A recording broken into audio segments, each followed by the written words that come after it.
here. So I hope we can mix it up so that people will feel very comfortable. Bonsoir, bienvenue, et Madame Abrigado aussi. Thank you.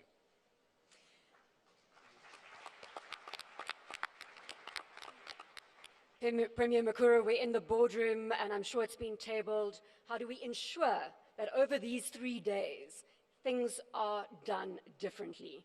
We've heard the context being set by President Adesina. The Gauteng province is taking the lead in terms of hosting the event. Let me put that to you. How do we ensure that things are done differently?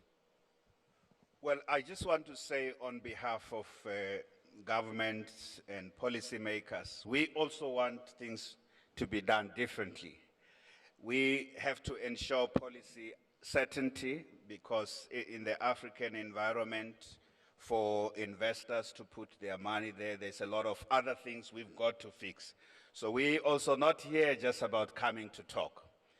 We also have to improve the ease of doing business, the regulatory environment. We have to fix public institutions. So we also here to put additional projects that we want investors to look at for Gauteng province, for South Africa. There's the South Africa project book, because certainly as the host, as South Africa, as the president did last week, a week and a half ago, we also want to attract investment into our economy. So we are here also not just to come and talk. We want transactions. So we have projects that are ready to look at. We want to live here counting what the Africa Investment Forum has brought into our economy here. And that's why we are a proud host. We fought to get this bid. It could have gone anywhere. We put the best foot forward, and because we want something out of it. We want jobs to be created. We want our economy to grow. We want Africa to showcase what it can do. And we say, looking at Africa from the point of view of the South, you have the best view of Africa. President Haja,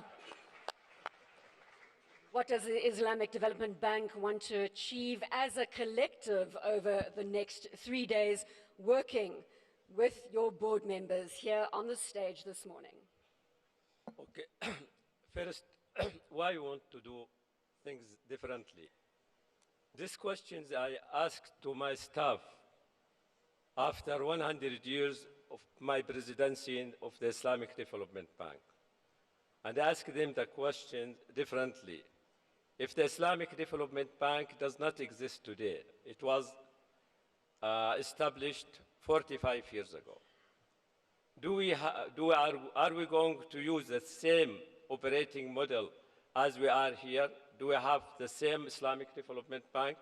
If anyone said yes, raise your hand. No one raised his hand. Because then we know that the challenges facing our member countries are tremendous, complex, and one individual institution will not be able to address these challenges. So the first thing is to transform the bank from a bank of development to a bank of developers. Developers means working with the government, private sectors, NGOs, civil society, universities, research centers, and so on, because you want to bring all those together to be part of the development. The second thing is to transform the bank from on-balance sheet fund providing to development, to catalyzer of for development, to enabler of development, to market creator. And this is why we are here today, really to make the market work for development. And this will not be happen unless we change, not just the MDBs change itself, the MDBs and the government itself also. Because the government had the responsibility to create the enabling environment that bring all the economic agents to participate in the development process. Because our end objective is to make a difference in the life of the people, present and the future. And as His Excellency President Adesina I mentioned. Now, in 2016, a promise was made to the world not to leave anyone behind. And the world needs about $4.5 trillion to achieve SDG. Now, the total investment in our developing countries is just 1.4 billion. That means the financing gap is $3.1 billion. That means this is beyond the capacity of all MDBs. All MDBs, the total commitment is $135 billion. That means we need really to mobilize $23 in front of $1, which is the official development assistance. So this is a huge. If we don't do that, what is going to happen? Two things is going to happen. Is the government will continue to finance the development. And in this case, we will need to spend 8-fold from what they are doing now. Other thing, our governments, our countries, most of the countries, especially in Africa, they are exporting raw materials. And exporting with these raw materials also jobs, and creating unemployment, and at the same time rising the immigration in industrial countries. So President we have a Haja, complexity. I'm going to take it there. The sense of urgency, I think, is very clear in terms of what you are tabling. Development Bank of Southern Africa, it's your turn to speak in the boardroom. What is the most important thing for you to say in your session? Thank you very much, Bronwyn. I think from us having heard President Adesina talk about the 44 billion actually that will be signed for a year, and Premier Makura, we are saying we will make sure that we crowd in our private sector, the asset managers and the commercial bank and the private investors. The time has never been this right for you to come and work with us. We will make sure that we put in the risk capital that is so much needed to drive this project forward. Actually, Premier Makura said, by the end of this week, I must come past his office because he's going to be able to give me some of the projects that he wants us to look at. So it's quite key, but one of the low actually hanging fruits, so to speak, is the ICT sector. The youth of the African continent is hungry for skills. Your youth is hungry for opportunities. We are saying, Bronwyn, come ask us within the next 12 months in terms of what we are going to see unfolding for the youth of the African continent within the ICT space, as well as how we're going to be driving the infrastructure like you've never seen it before. This is the commitment we have. This is what we are saying to the outside world and to the private sector. To prepare these projects, we need the skills that lies in the private sector.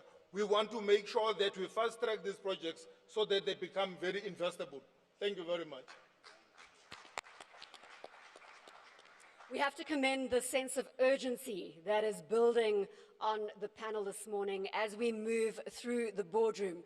The stage is now going to President Orama and the Africa Export-Import Bank. Sir, you have the podium. Yeah, thank you very much. For us, we think 2018 will mark the year Africa really decided to come out of colonialism, because this is the year that the African leaders decided that the future of Africa would depend on integration of the continent and sign the Continental Free Trade Area Agreement. This year, and starting today, the African Development Bank has taken the leadership to bring all of us together. And I take the analogy of what President Adesina said. Alone, we are weak. Together, we are strong. If we put the capital, the equity capital of all the banks here is big, can carry so many things. But we go individually to get approvals. We have very low limits, so we achieve nothing. The $1 I have can only go too far. But if we put it all together, it goes very, very far. And in December, The African Export-Import Bank with the African Union and Egyptian government are hosting the first ever intra-African trade fair.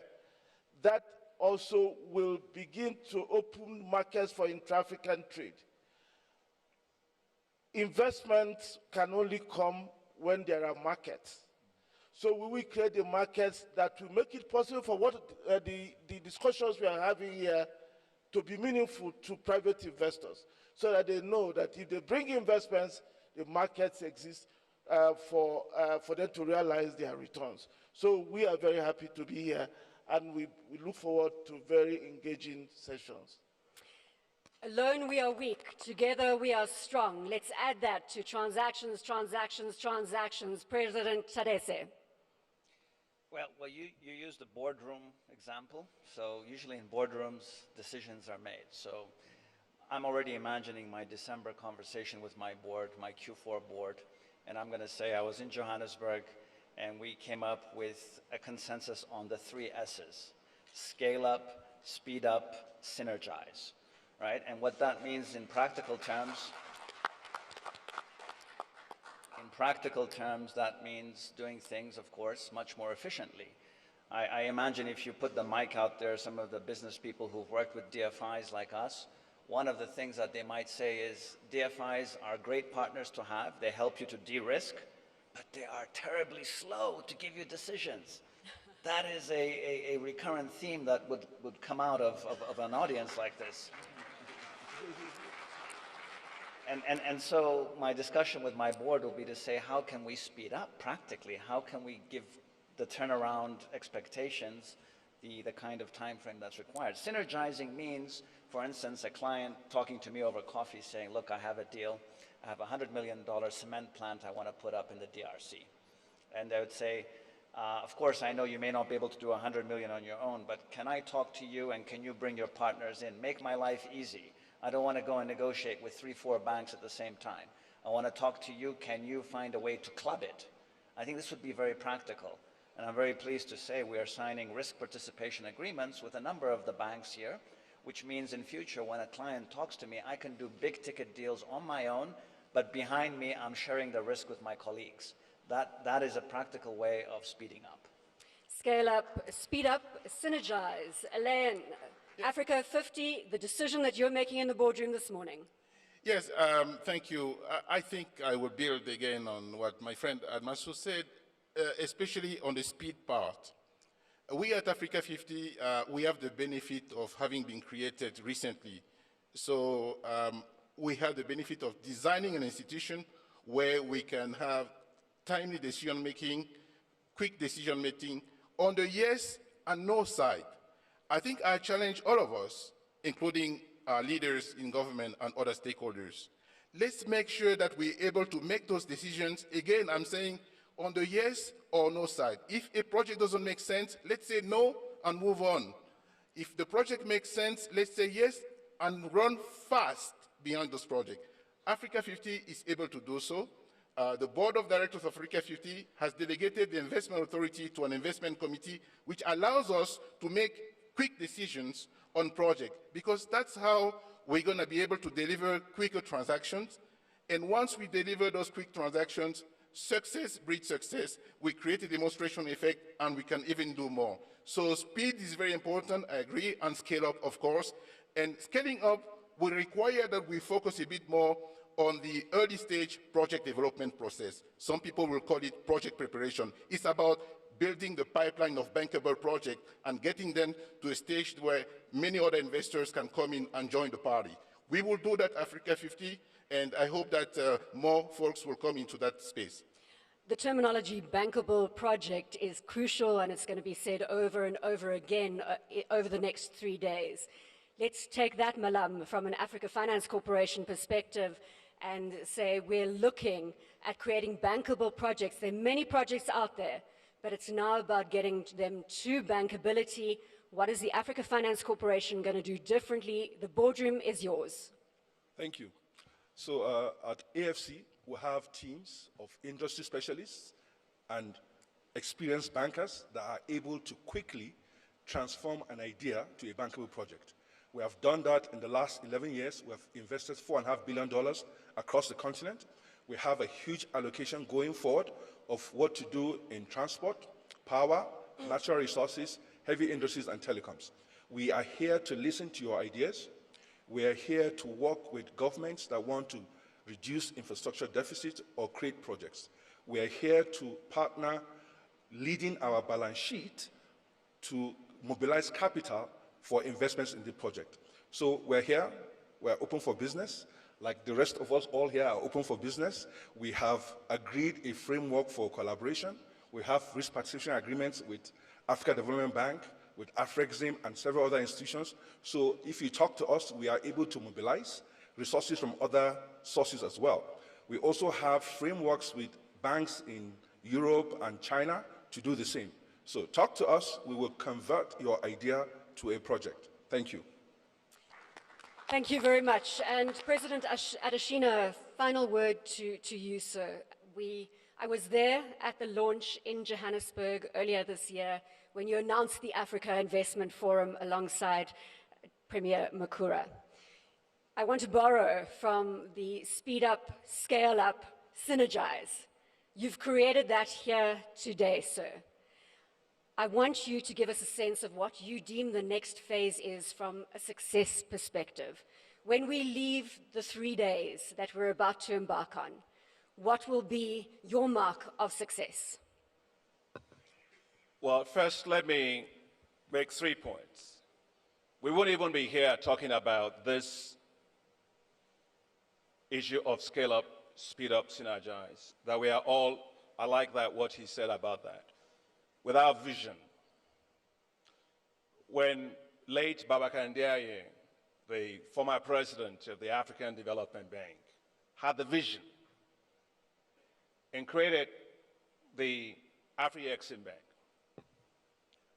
he had the vision, they created the Trade Development Bank. And then the African Development Bank created a vision that led to the Africa 50. I just want to say that building critical institutions like that, that's why we were able to be here together as what I will call building Africa financial market infrastructure that can drive Africa's development. That's a very, very important thing. So, bless his heart, Babacar Ndiaye is not here, but I hope he's looking down from heaven and pleased that he's built that infrastructure that we can use. The second thing I want to say is the importance of always recognizing that this event is not a show and tell event. I've said the job of a dentist is a very difficult job. You have to really get some deals working. It's a tough job. You have to make sure they are well structured, as Ibobise said.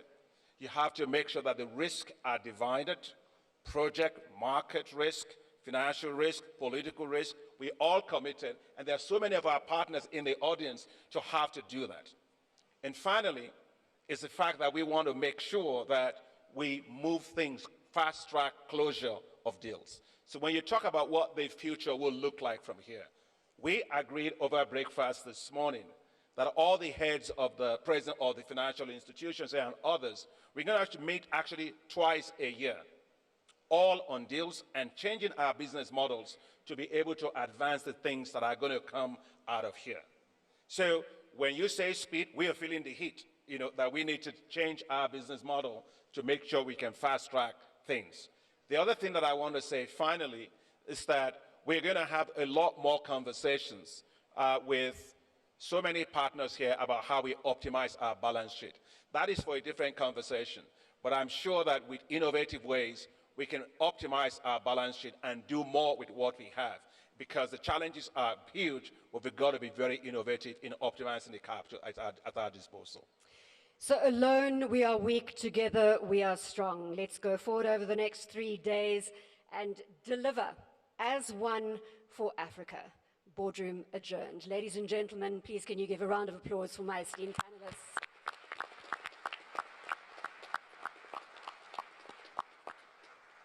The presidents can leave the stage, and we're going to transition immediately into the executive conversations, which will be moderated by Acha Leke. Please note we have a 5-minute break, and we would like you to be back in your seats in 5 minutes. Remember, it's all about speed of execution, ladies and gentlemen. Thank you very much.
Ladies and gentlemen, please will you take your seats? The next session is about to begin. If I can ask you kindly to take your seats.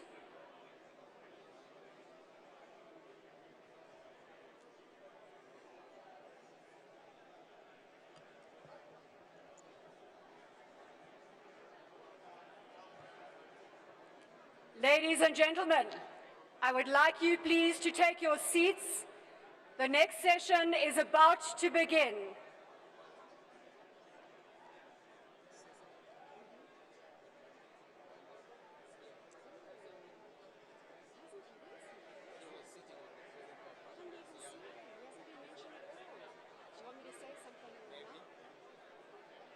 Is he here? Is he?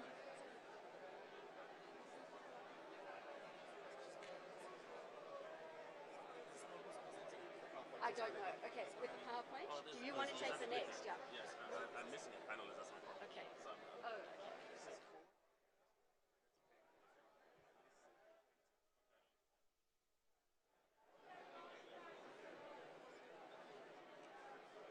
Where's the president?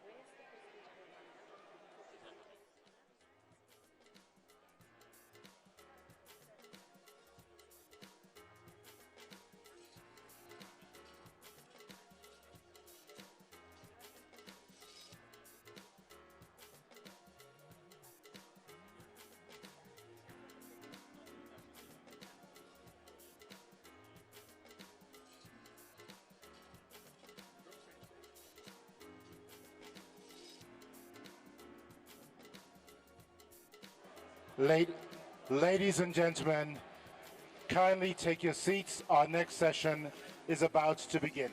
Ladies and gentlemen, we crave your indulgence. Please be seated.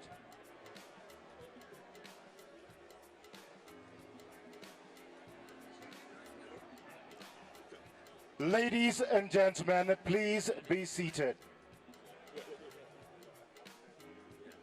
sorry, can I please invite the panelists for the next panel to come to the front?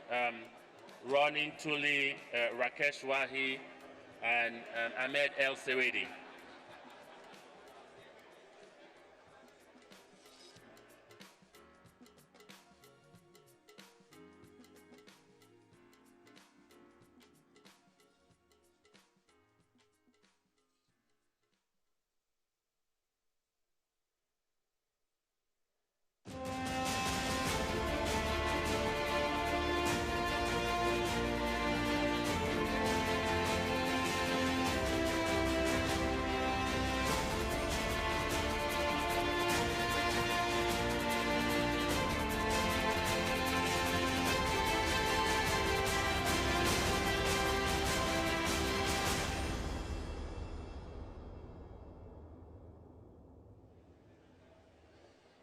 All right, good morning, everybody. Could we take our seats as we start? Could we put up the presentation, please?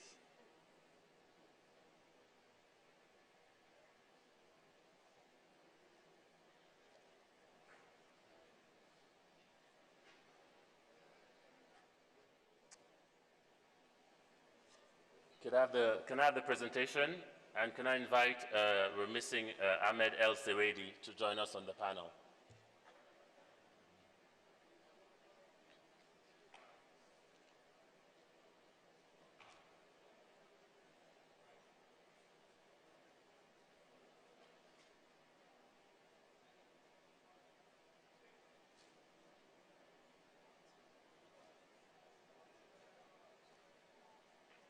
Oh, there we go.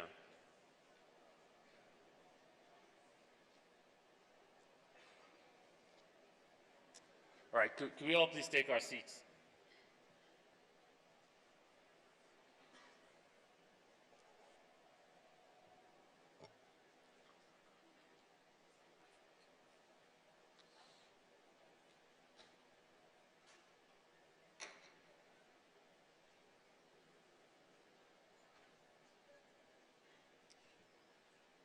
All right.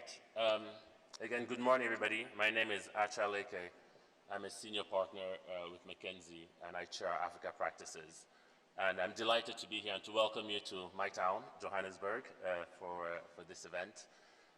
Before we get started with the panel, we've heard from our development partner colleagues, and we thought what we should do before we really get into the meat of things is also hear from the private sector what's working from a perspective of investing in Africa, but also what's not, and what do we need to have fixed while we're here for the next few days. And prior to that, we thought we'll just put a bit of context and share a bit of what's happening around the world and the implications for investments and for Africa. So as McKinsey, we actually did a study which we published earlier this year around UN Week, where we studied 71 emerging markets around the world.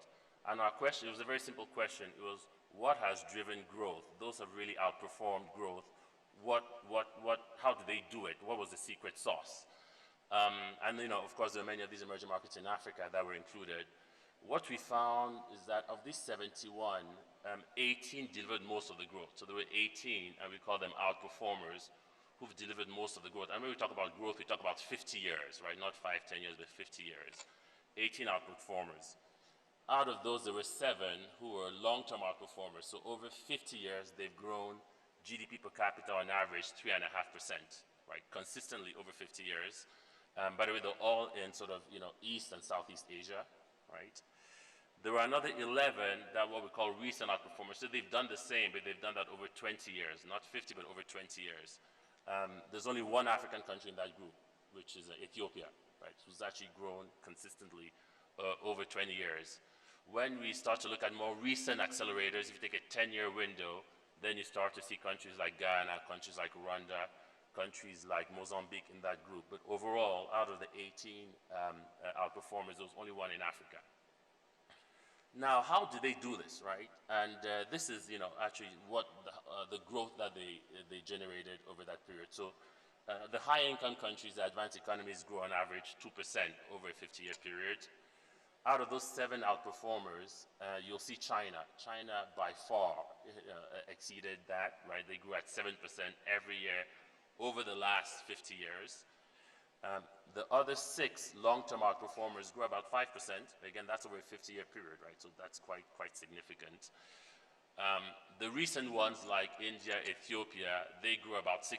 But again, this was over a 20-year period, right? Over a 20-year period. And then the others, sort of other emerging markets, even underperformed the high economy. What's important here is not just the growth. The growth is a number, but the implication of this growth. Through this growth, these countries lifted over a billion people out of extreme poverty over this period of time. Over a billion people lifted out of extreme poverty, but that was primarily in China, India, and Indonesia. In addition to that, they've had huge increases in human development indicators. So you look at mortality rate, you look at life expectancy has increased by over 10 points in many of these economies. So there's fundamental implications to people's lives by driving this growth, right? The fundamental implications. Now, how do they do it? And we studied a lot of it, and it really comes down to 3 things, right? One is productivity, that then drives income, and that drives demand, right? So from a productivity perspective, what they did, they promoted competition, and we'll come back to it about the private sector. You'll see that private sector companies in these emerging economies are actually much more competitive than in advanced economies. So they really promoted competition amongst these companies. They invested big time, and I'll come back to that because investment is really at the core of how they delivered it. They invested especially in infrastructure. And then they leveraged technology really to drive total factor productivity. And what's very interesting, we spend a lot of time, I think, on the continent talking about, which sector should we focus on, which sector should we drive. What we found was that in-sector productivity was 3 times more important than sector mix. So it's much more important, whatever sector you choose, it's much more important to be productive within that sector, right? So in-sector productivity is much more important than the mix of sectors in our economies. So something we should think about. That increase in productivity then drove companies to actually increase incomes for the corporations, but also for households, right? So that led to gains in incomes, and then that again led to increased demand for products and services, right? So a very virtuous cycle from productivity to income and to demand, and that is what has driven the growth with a pro-growth agenda in these economies. Now, investments. Why investments critical for this? If you look at what again these companies did, on one hand they really worked with firms to drive productivity. On the other hand, they made sure that the governments were delivering. But at the investment level, which was at the core of it, they did two things. At the macro level, capital accumulation increased significantly in these countries. And they invested more, right? You know, the ones that outperformed, on average, invested 30% of the GDP on a year on year to drive this. And they focus on a combination of foreign investors, right, and the multinationals, but also on domestic investments, right? So they really had a good mix of both. And that's at the macro level. At the micro level, if you look at the firms themselves, firms in these economies, again, invested twice as much as firms in developed markets, twice as much. In these economies, and they made it, you know, they didn't do small investments here and there. They actually were quite bold, and they made decisions very fast. We heard today from the panel around the importance of speed of decision making, right? So again, at the macro level, huge investments, but it's even at the micro level. So investments are actually fundamental to this growth that then translates to everything we've seen around lifting people out of extreme poverty, improving life expectancies in our countries. Now, where do we stand as a continent today? We started doing some work as we were preparing for this with the bank, and we looked at the 5 growth sectors, right? Infrastructure, agriculture, industry and manufacturing, energy, and the social sector, healthcare and education. And if you look at, you know, the projects in execution, there's about $1 trillion of projects under execution somewhere in the execution stage, right? They're not all being developed now, but about $1 trillion of projects across the funnel there. And we predict that that's going to grow to $3 trillion. So again, you know, huge growth. And as we know, we need capital to drive this growth, but we also need to deliver on these projects. But again, huge opportunities for growth in investments. But what are the issues, right? We then started to get a lot more granular and, you know, we put together from different sources a database of about 8,000 projects represent $4 trillion. Again, there could be some ideas, but that's at the front end of the funnel, all the way to about 600 projects that are really ready for financing, right? And across that sort of project funnel, there's a clear role that we hope AIF can play. One is on improving the policy environment at the front end of the funnel, because that's critical. And then as the projects evolve, you know, the bankability, we spoke about it this morning with the panelists about how do you improve the bankability and get projects quicker to a bankable stage. Then as they are there now and you start to develop them, how do you enhance the project preparation and actually development of the projects? And then finally, how do you then match stakeholders with interesting projects, right? So those are the 4 things we would like to make sure we focus on here. As we interviewed quite a few of you, we know there are a number of barriers to making this happen, right? So one barrier a lot of people talked about is the risk in Africa. People always think about, you know, Africa. There's always a perception versus the reality. But, you know, it is out there, you know, is it risky, and how can we change the environment to make it less risky for investors to come to the continent? Secondly is, you know, the dearth of bankable projects. How do you bring projects much quicker to bankability? That has been a clear challenge. Third is the regulatory environment, right? We know the World Bank just put out the ease of doing business. We're very excited about Mauritius and Rwanda and Togo and Cote d'Ivoire and a number of these who are actually, you know, top 10 reformers in the world. But, you know, we still need to continue that journey of improving our regulatory environment. And then finally, the information asymmetry. Some people are saying, look, you know, we have money, we want to invest, but, you know, we don't know where to put the money, right? So how do you close that gap? And just to conclude in my last slide, and hopefully Ahmed El-Sewedi will join us, but if not, we'll start with Ronnie and Rakesh, to say, you know, so what is the role of the AIF? Why are we here? You know, we all go to many, many conferences. What are we going to do differently here to address this? One is, again, creating this platform that then brings, you know, investors together with projects, so we make sure that we can actually match-make certain deals. 2 is, you know, mobilizing investments, right? We need much more. The president talked today about, you know, the 1% of the assets under management around the world. If we can bring that into the continent, how do we mobilize larger pools of investments, which are important for us, as we know. 3 is the regulatory environment, as we discussed. What do we need to do to change the regulatory environment and make it much more conducive to investments on our continent?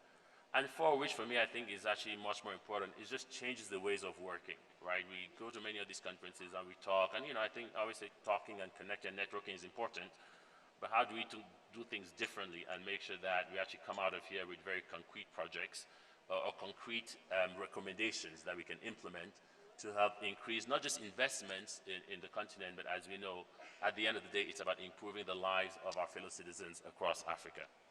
So let me stop there and then join my panelists.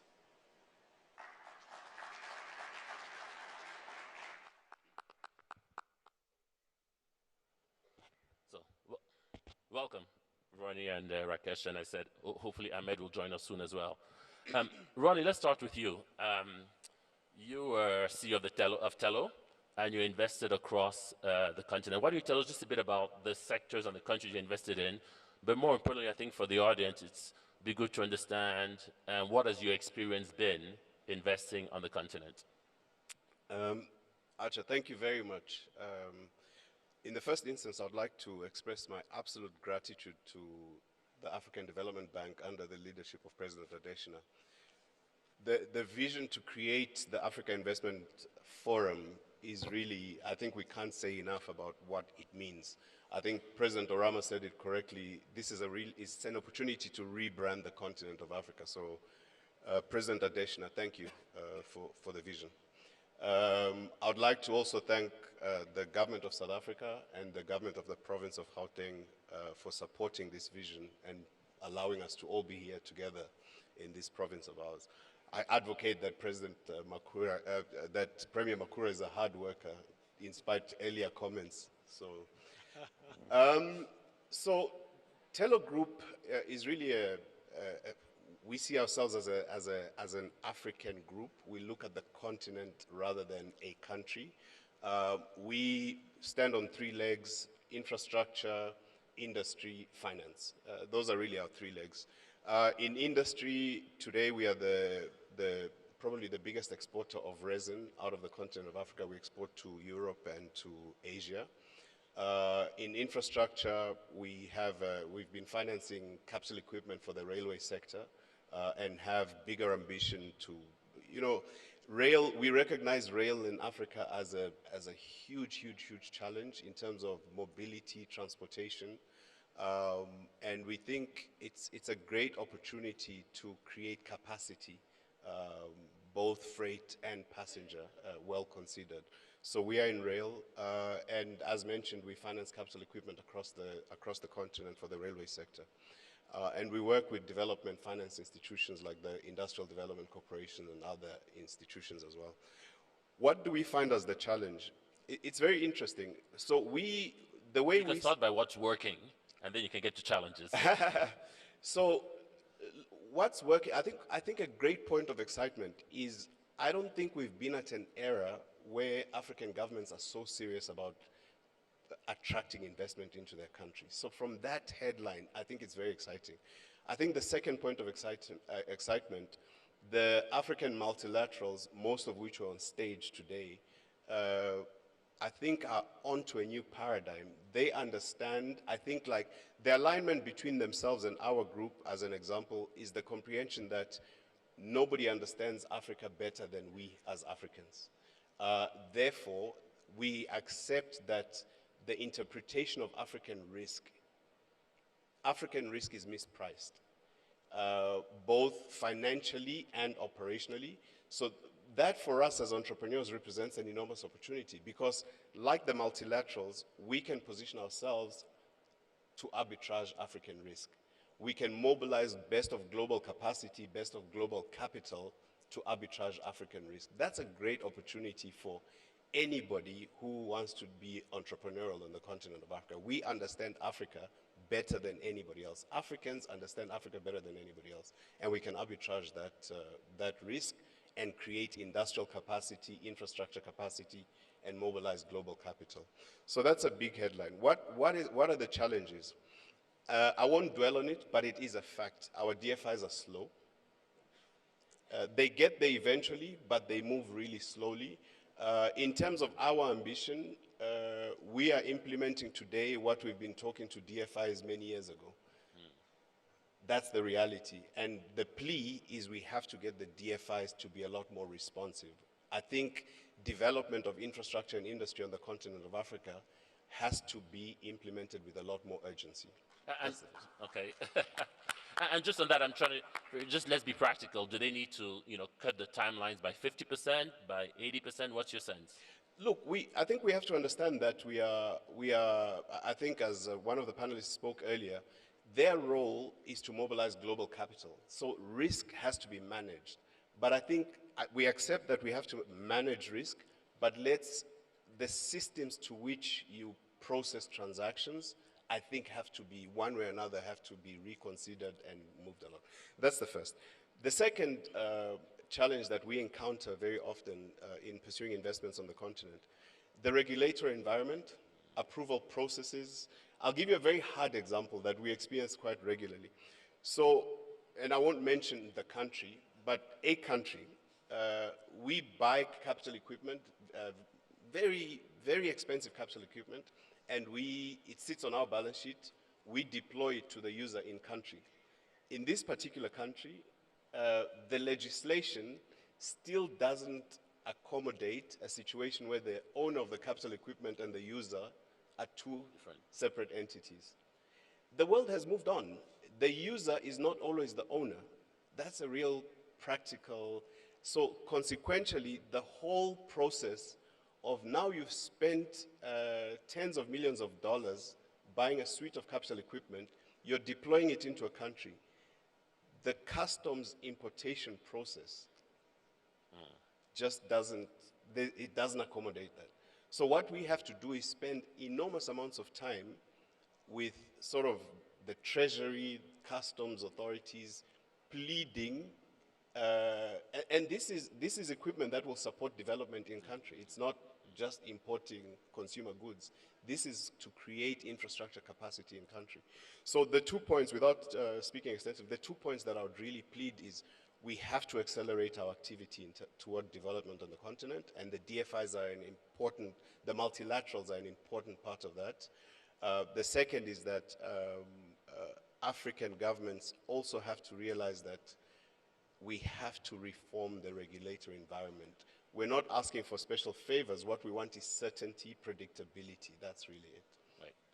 Perfect. So speed of process in the DFIs and reforming the regulatory, two topics we'll be discussing at length over the next few days. Rakesh, let's come to you. You actually invest not just in Africa, but in the Middle East and in India and a few other countries. We'd love to first hear a bit about what you do in general, but more importantly, how you compare Africa to some of these other regions from an investment attraction perspective. Thank you, Roger. Before I respond to your question, I think just want to tell you that I'm on my way back here from the Global CEO Conference in Thailand, which is hosted by Forbes every year. And when they start out the conference, they have this tradition of always saying how much money is in the room. And the reason why it's done is so that they know you're not there to waste your time.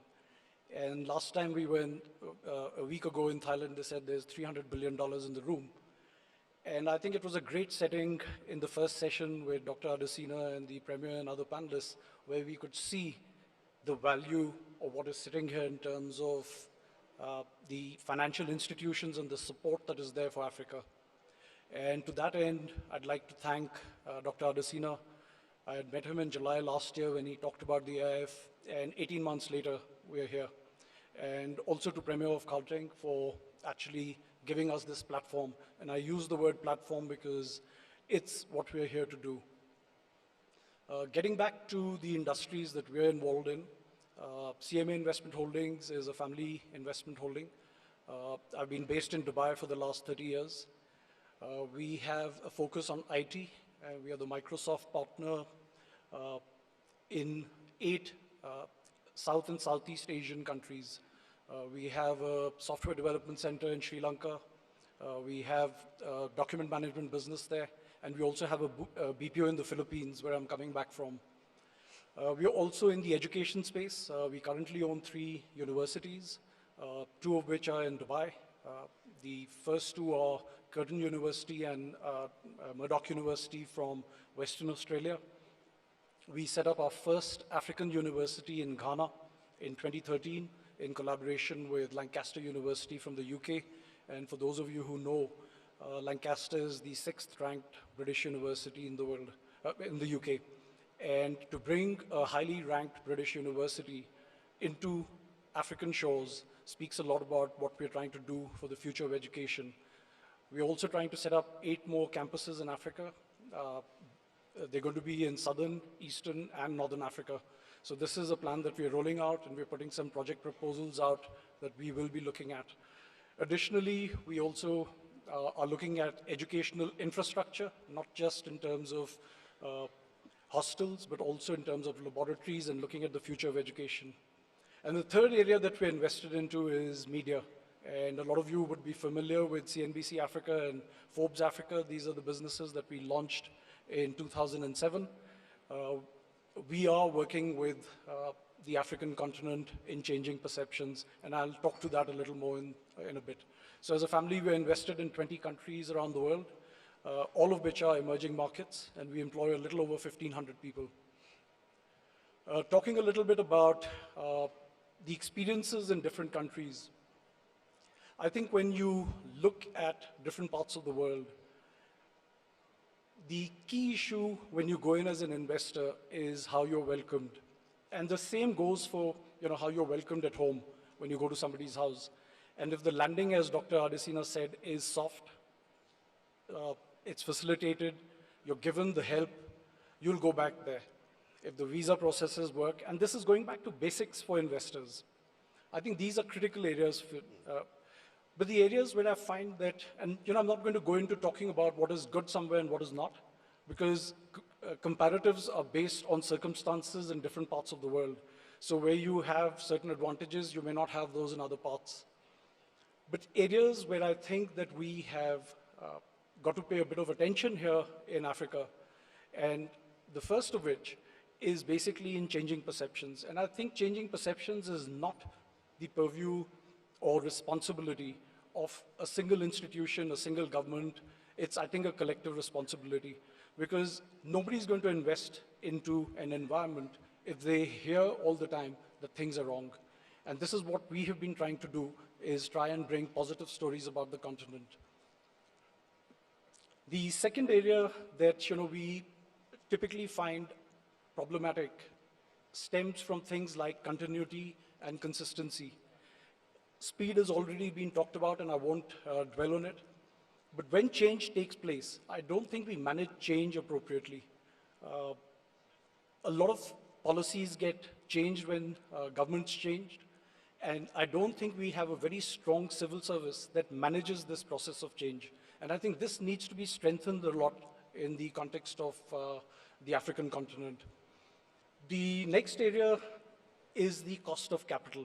We've talked about capital being available, but when you look at businesses like us, which are smaller businesses, and I look at the context of countries like Ghana or Nigeria, or even looking at East Africa, banks are charging 24 to 26% to provide you capital. Now, this kind of capital cannot afford returns, and it impedes progress. I think there needs to be some revolutionization of our basic financial institutions, not just the DFIs. I think the banking system needs to be looked at to provide better capital, because if you don't provide the capital, there's no way we can look at long-term businesses. And 24% interest, you've got to be in the drugs business to get some kind of a return. The other issue that we are looking at is indigenization, which I think is a very important aspect. We talk about Africanization of whatever we do, and I think man, labor, and capital must all be from within. We've brought that value into the system. When we set up CNBC, we made sure that 100% of our staff here is African. And that's another approach that you've got to have, is make sure that you actually upskill people in the environment that you're in, which is why we are in the business of education. So I think there's a lot to be done on the continent. There are a lot of impediments, but we are here because we believe in the continent. We believe that there's a long-term future here. If you look at all the frontiers today, and we are invested in all emerging markets, I find that being here in Africa is one of the greatest decisions that I made 14 years ago. Thank you. So we're going to come to some questions and comments from the audience. Could we get the mics ready? And I just realized we had 7 development partner institutions represented in the first panel. We only have 2 private sector people here. I'm sure there are a lot of private sector people in the audience. So we would love to hear from you as to what is the one thing you want to make sure we come out of this conference with, or this forum with, right? So get ready for that, if we can get the mics. But let me come back to you, Ronnie. I mean, you know, the challenges, so Rakesh has added to your list, you know, policy consistency, changing perceptions, cost of capital. We've been talking about these issues for a while. Yeah. Why are we not making progress? Yeah. Or maybe what would it take for us to make progress faster on these issues? Yeah. So I think Rakesh is absolutely correct.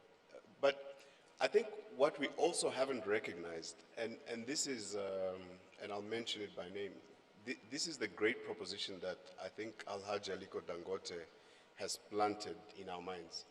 What we have to have, like President Adesina talked about, the vision of President Babacar Ndiaye in institutionalizing capital mobilization on the continent of Africa, we also have to recognize that we have to institutionalize. If you look at any brand, whether it's a Coca-Cola or think of any brand, that's institutionalization of a product, right? What we have to recognize as Africans also is that we have to institutionalize the ability to deliver, whether on infrastructure or on industrial capacity, is the first point. So there still aren't as many African brands, homegrown brands, that are threaded. We're starting to see more and more, but that are recognized for the capacity to deliver on a certain industrial process, as an example, or a certain infrastructure process. More and more, we have to have the capacity to, and the credibility to develop projects and implement projects as a brand. It's very difficult then for capital, I think. If we're incidental and we're first-time developers, there's a value chain that you have to go through before you get institutional credibility. And I think that's what Dangote as a group has led on the African continent, and that's why they have such credibility. And when they go to market to raise capital, they're basically, the banks are price takers rather than price givers. It's that institutional credibility to develop and execute a project credibly time and time and time again. I think we have to take responsibility as well as African entrepreneurs. Our destiny cannot be limited to being, political regime-based entrepreneurs or extractive industries based entrepreneurs. What we have to do is institutionalize development and execution of projects. Yeah. And the good news is Elijah will be here tomorrow, so we can hear from him as well. Yeah. So Rakesh, you're in 20 countries. What have these other countries done well, or how have they done it? What can we learn from them in terms of some of the issues you talked about? Well, I think, one of the points that we look at is regulation. And how a country transforms its regulatory environment is critical. And this is across all sectors. For the last 3 to 4 years, at every gathering, we talk about the impact of technology and what AI is doing, and we've got so many acronyms today that it's difficult to even follow them. The issue is that our regulatory system does not bring about the change that is necessary. So if you look at just the education business, for instance, there are countries where you still require 100 acres of land. We are not a real estate company. I don't want to go and set up a real estate project. Education in the future is about collaborative learning, it's about distributed learning, it's about technology, it's about providing bandwidth. Look at your consumer, look at how your consumer is changing. And I think we don't spend time in the regulatory system to bring about this change. And if the change does not happen in the countries where you're looking for investments in those areas, you'll always stay behind. And some of the countries, like when you look at India, you look at Malaysia, you look at some of these other countries that have embraced technology, you find that it becomes easier because they are adapting to the needs of the future. All right, so they've leveraged technology to help address some of these issues. Yep. Okay, let's come to the audience. I don't know if you have mics around, but please, raise your hand if you have a question or comment. again, questions to our panelists, but also would love to hear, especially from the private sector people here, what would you like to see done differently that we can try to address over the course of our 2 days here? There's a hand at the front. Is there a mic? And please introduce yourself and try to keep your questions or comments short. Thank you. Merci beaucoup, l'Assemblée. Je suis Claudine Achabi Prudencio du Bénin. Claudine Achabi Prudencio from Benin. Depuis le matin que je suis ici, je n'ai pas Since I've entendu been parler here du this Bénin. morning, I haven't heard any mention of Benin. I am a former minister of that country, member of parliament, and also a shareholder of a group investing in Benin. The group is called Petroline. I am here with the CEO of that group investing in Benin. I am also here with the ambassador of Benin to South Africa, with other members of the group here. Petroline invests in infrastructure in Benin. Now, Mr. Ntuli talked about investment in the rail sector. That is something that is of great interest to us because we need rail transport today. We need ports, deep water ports. We need dry ports. We need several dry ports. Please, your question. My question is, I would like the structure investing in railways come to Benin because I haven't heard any mention of Benin since I've been here this morning. The CEO of Petroline will also take the floor because he has invested quite a bit in Benin. Merci. Yes, we'll so come Ron, back it's to an the invitation CEO. for you to come and do railways in Benin. When, madam? OK. Donc, il viendra. Other questions, comments? There's one at the back. Yes, good morning, gentlemen. My name is Mikko Kuuskoski, and I represent FinFund, which is the development finance institution of Finland.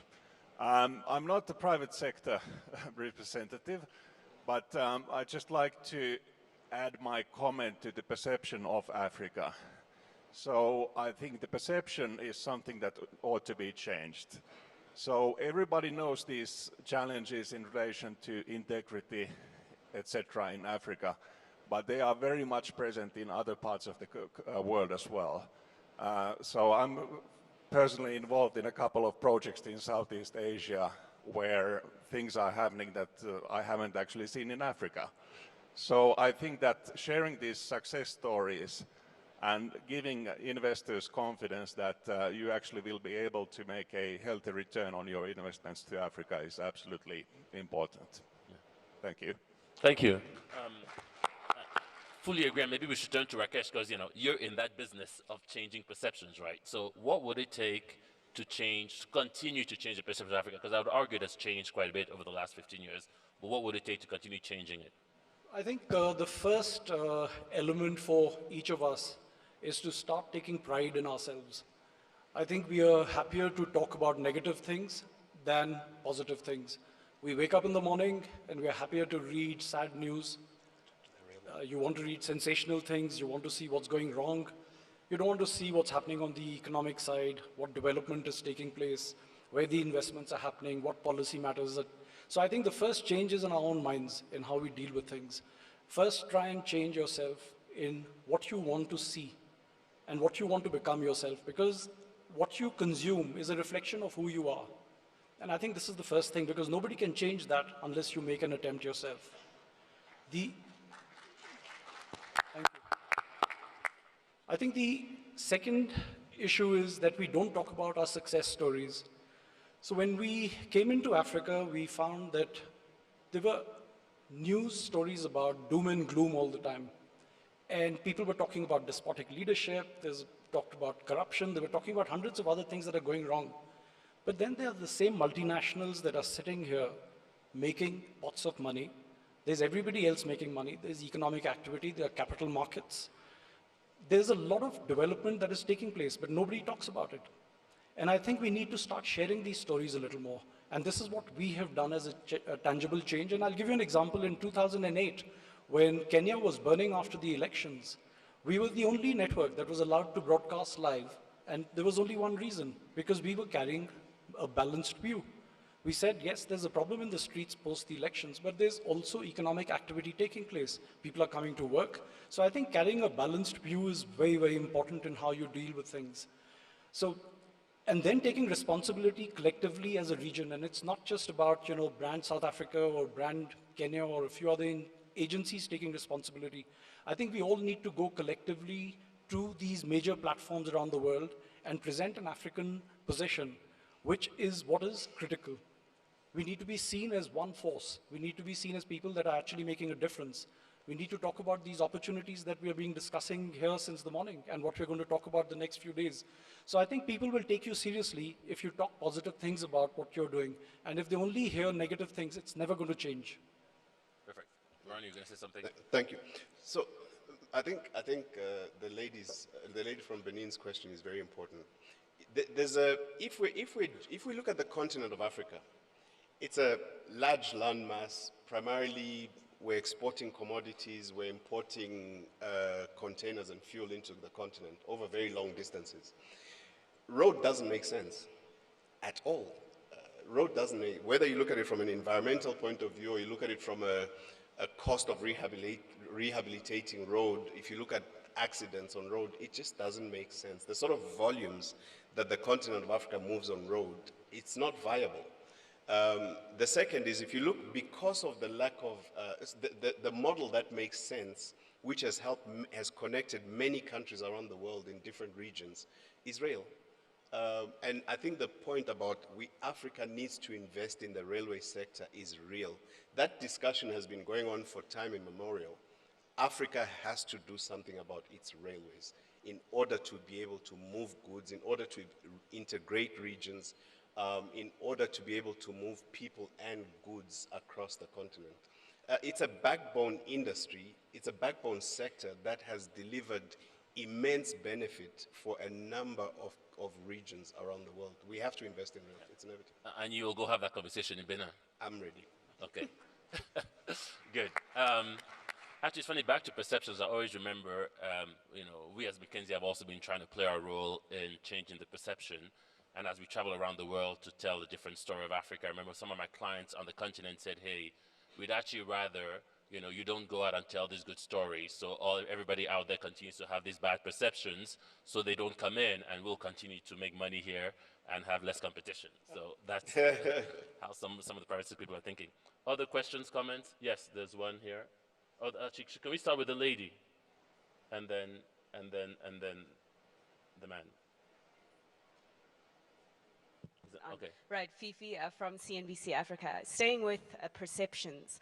Many of the African economies that allow themselves to be rated by ratings agencies are rated as junk status, and this plays a role in pricing the risk premium of investing in the continent. So I'd like to find out from Ronnie and Rakesh what role ratings agencies have in perhaps changing the perception, which Ronnie says is mispriced in terms of the risk premium of investing on the continent.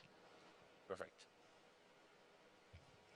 I have some views on this subject which may not go well with people who are in that business.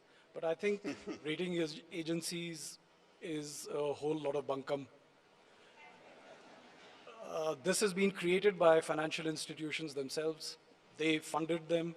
They wanted their financial products to be endorsed by somebody, and they put this all together in terms of putting risk around different areas. I'm not saying it's not required. It's not required to benchmark risk.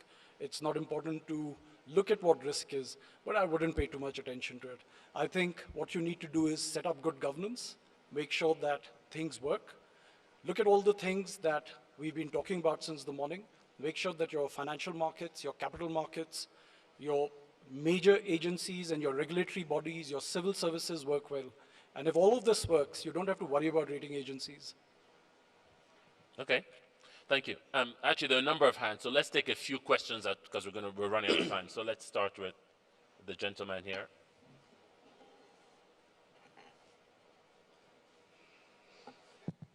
Good morning. My name is Shamsu Anjorin from Benin. I'm here representing Boeing, not to sell airplanes, but to raise the voice of aviation in Africa. Just to give you an example, Africa represents 2.3% of global traffic 2.3% of the global traffic, Yep. with a potential to be around 15%, Okay. 15 to 20%. So there is a huge gap. And worldwide, aviation has proved to be an accelerator, a growth accelerator. And I don't see, when we talk about infrastructure in Africa, we don't put enough emphasis on the role that aviation can play. Perfect. It is left to some experts that are believed to be the specialists. But it's the business of all of us. Okay. So the question is the role of aviation. What is what my expectation from this platform is to have the investment community look at aviation. Aviation. Okay. Perfect. And create the condition for airlines and aviation entrepreneurs to strive, because that will drive the economic growth of the continent. Okay. Thank you. We'll come back to that because I know Ronnie has exposure there. There were some other questions. There was one at the back. And after him, we'll take one more and then, okay. Quickly. Good morning. My name is Charles Achai from South Sudan. I know I'm the youngest nation in the country and perhaps the most troubled, according to the news.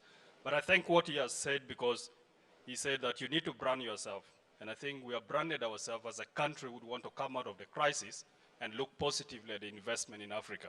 So my question is, healthcare is also a big platform that we need to focus on. I'm in private sector dealing with pharmaceuticals importations, and would want to look at the African market from a different perspective. So my question to the platform or to the team is that, what investment criteria do we have to invest also in the health? Because we all look beautiful because we are healthy.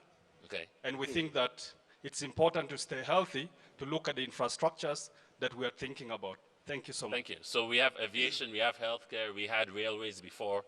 So let's take these last two at the back here, and then we're going to, first you have to hear from our panelists and then end. So let's just take these, I'll come back. Let's take those two.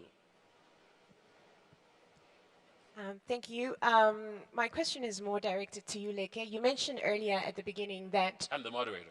Yes. Yes, my name is Stefadzwa from Zimbabwe, and I'm part of the Young Innovators. I'm curious to hear from your research what you found to be the contribution of small to medium enterprises. You were talking about the pipeline of investments and deals that were you reviewed. I'm just curious to see what contribution small to medium entrepreneurs and enterprises make in the whole mix of things. Okay. Thank you. And then next. Right here, he's right here. I'm Danjuma Ibrahim from Dawib. So can you put it closer? Dawib Investment Okay, Resources from Nigeria. My question is, how do we solve this problem of upcoming entrepreneurs from the private sector accessing funds? Because that is the biggest challenge all upcoming entrepreneurs face.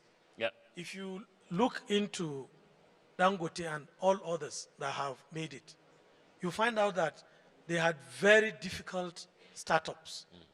And I feel if we don't address that, so many ideas, so many businesses that would come up will go down the drain. Perfect. Because financial institutions, most of them want to see ready-made companies or people coming to look for money. And if we don't, you have to start somewhere. Yep. So how do you start somewhere if you are not assisted or recognized at all? Perfect. Access to funding, very clear. All right, unfortunately, we're actually out of time. So let me ask you, Ronnie, to respond quickly, maybe on the aviation and the funding question given. Yeah. So I couldn't agree more. I think the aviation sector on the continent needs to be looked at. Many of us travel through the continent, and we all know the difficulty of getting to even key hubs. It's a real challenge. The aviation sector needs to be invested in. We, for a long time, were a big investor in possibly the biggest private aviation company on the continent, called Come, which has the British Airways and Kulula brands in Southern Africa. We recognize the importance of aviation, definitively. There's no debate about that. Again, it's about movement of people, and we need to achieve that if we're going to support regional integration, intra-Africa investment, definitively, without a doubt. In the question of small, medium-sized enterprise, also relating to capital, it's a very interesting one. The model that I really like is Germany, because Germany is built on what is called the Mittelstand, which is medium enterprises, effectively. But if you look at the structure, because in relation to finance, the question that the gentleman from Nigeria raises, finance needs sustainability. We can't run away from that. Small, medium enterprises are better positioned for sustainability if they're supplying to large projects. That way you deliver. If you're a small, medium enterprise, standalone, and you can't, because when you're looking for capital, I think capital wants certainty of payback. For them to see certainty of payback, they need to be able to see capacity to generate revenues. It's very difficult to borrow if you can't show sustainability of revenue to service your liability. I think it's fairly simple. So if you have, as an example, offtakes with a company that has a stronger balance sheet, it's a lot easier to finance. But if you're standalone and your business, your revenue today is X, tomorrow is Y, the day after it's below your cost, it's very difficult to finance. It's a practical issue. I understand the position of finances. Got you. Rakesh. Well, I guess Ronnie's covered it all. I think since the time's up, what I'll do is give one final perspective. I think as we look at investments, particularly as private sector in the continent, one of the things that we advocate strongly with our senior management, as well as with my own children, is about looking at things in the long term. I think one of the areas we make the biggest mistake is when we start looking at businesses in short term, spells of quarters or looking at annual returns. You need to start moving your mindset into long-term investments. There used to be a discussion around legacy investments and investments that go for 50 years and 30 years. When I went to Prague, Charles University is 700 years old, and Charles IV is not remembered for anything other than that university. And so we need to start looking at investments as cathedral investments, investments that are going to stand and withstand everything that it comes under pressure around. Look long term, and that's the only way you'll be successful in Africa. Yeah. Long-term perspective, I like that. And just quickly, yes, we can clap for that, absolutely. On the question that was directed to me on the SME, I mean, our research is very clear. We always talk about, it's always large versus SMEs. It's clear that we need both, right? I'll give you an example. So why are large companies important? We just showed you, all the emerging markets are fast growing. They have a number of large companies. We did this analysis across 8 countries on the continent. We looked at tax revenues. And what you find is the top 100, and the millions of companies in each of these countries, right? But the top 100 companies contribute 50 to 70% of tax revenues, right? Correct. That's what happens. And you need these large companies. And to Ronnie's point, what they do, and they then help the supply chain and the smaller companies who have to feed into them. Correct. They help professionalize them. So you need these large companies. We also need the SMEs. That's where most of the jobs get created, right? So you need both. The challenge, I think, on the SME front is also how do you scale them? Right? How do you get, obviously when you go to India, the 20 Dangotes, right? Here we always talk about Aliko. How do you get 20 of him? And so I think on the SME front is really how do you scale them to make sure that, they actually can create and generate tens of thousands of jobs, which is what we need on the continent. But we are way out of time. Thank you so much. Please join me in thanking my panel. And we'll be discussing all of these topics throughout the next 2 days. So let me just remind those of you who are interested in boardroom sessions, they are happening now. So please make your way to those boardroom sessions. You're the ones you're interested in. And then there's another session, I think, here on energy. Thank you very much. Thank you, Archer.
See the jingle is done. We're going to go up there. Your microphone is on. You can make an announcement. Okay. So your hand mic is on. My hand mic or this one? Is it the hand mic on or the gooseneck mic? Hand mic or gooseneck mic? This one. Yeah. Is it the hand mic or the gooseneck mic which is on? Yeah. Is it the hand mic or the gooseneck mic which is on? Yeah.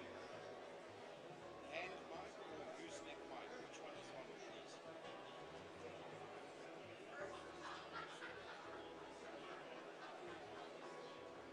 Yeah. Just give me a hand mic.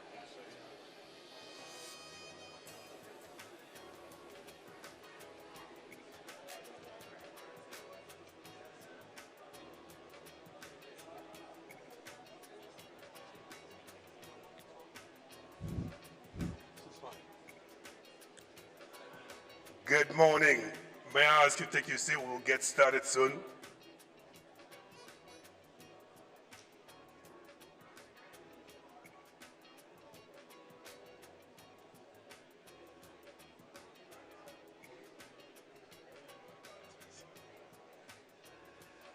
Please take your seat so we'll get started.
Good morning, everyone.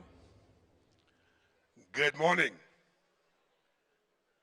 I can't hear you. Good morning. Bonjour. Bon dia. Assalamu alaikum. My name is Ibrahim Diong. I'm from the beautiful city of Dakar in Senegal, and I'm delighted to be the moderator of the next session. Over the next hour and a half, we're going to have an investment roundtable focusing on a very, very important topic for Africa, is the energy sector. To be precise, our session will focus on how do we boost private investment across the continent so we can actually increase access to electricity all over Africa. So our focus is going to be precisely on private investment across the continent. Now let me remind you, before I bring in my speakers, a very important fact. You heard from the previous session, this is about transactions, it's about doing deals. So we can actually increase access to electricity across Africa. Now, we don't have to go any further because the African Development Bank has reminded us a couple of important facts. Facts number one, 600 Africans do not have access to electricity across the continent. In fact, the bulk of those people live in sub-Saharan Africa, so we need to be very, very worried about making sure that access is done universally across the continent. Now, the second fact, which is extremely important as well, all over Africa, we're losing active GDP point because of energy problems. In fact, precisely about 2 to 4% of our GDP is lost because of power. So it's urgent. We'll make sure that we can bring growth back by making sure we address electricity as a priority, as the bank has done it. The other important fact, which is extremely important, it is that it's been estimated by the African Development Bank, again, your own numbers, that we need about $65, $90 billion over the next 10 years to be able to actually do the right investment in the energy sector. So therefore, there's no time to waste. It's about scaling up, as they say, it's about speeding up. And that's why this session is extremely important. Now, there's so many challenges to address for the sector, but for the sake of being extremely focused, for this session, we're going to focus on two important factors. Number one, reforms. How do we actually speed up reforms? How do we be more bold in reforms? How do we get the job done when it comes to reforms? You don't want to miss the conversation we'll have between the private sector and the government, because I'm sure they have a different perspective, but we'll have a debate on stage. Now, the second part, which is really important of our conversation, how do we build a marketplace whereby all the different players, developers, investors, governments will come together so we can begin to do the right deals and make sure that we actually increase access to electricity. You don't have to listen to me because my panel is a great panel, and I want you to put your hands together as I welcome them on stage.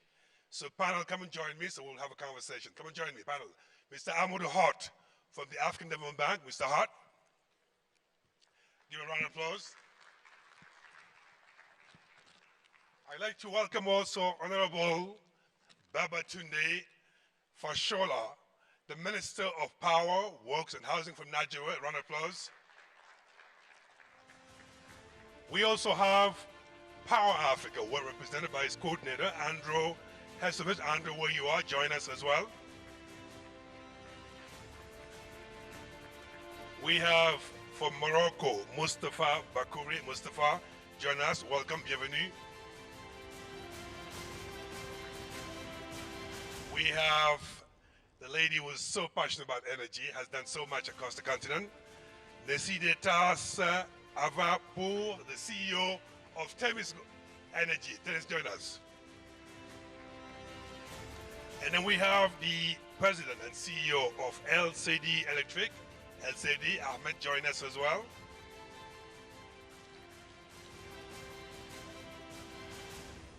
Fine. Now let's do something a bit different than what we often do when we talk about reforms. Yeah, obviously, and the one and the only, I come out, almost forgot him. Party, join us, Party. And investors of Party, welcome.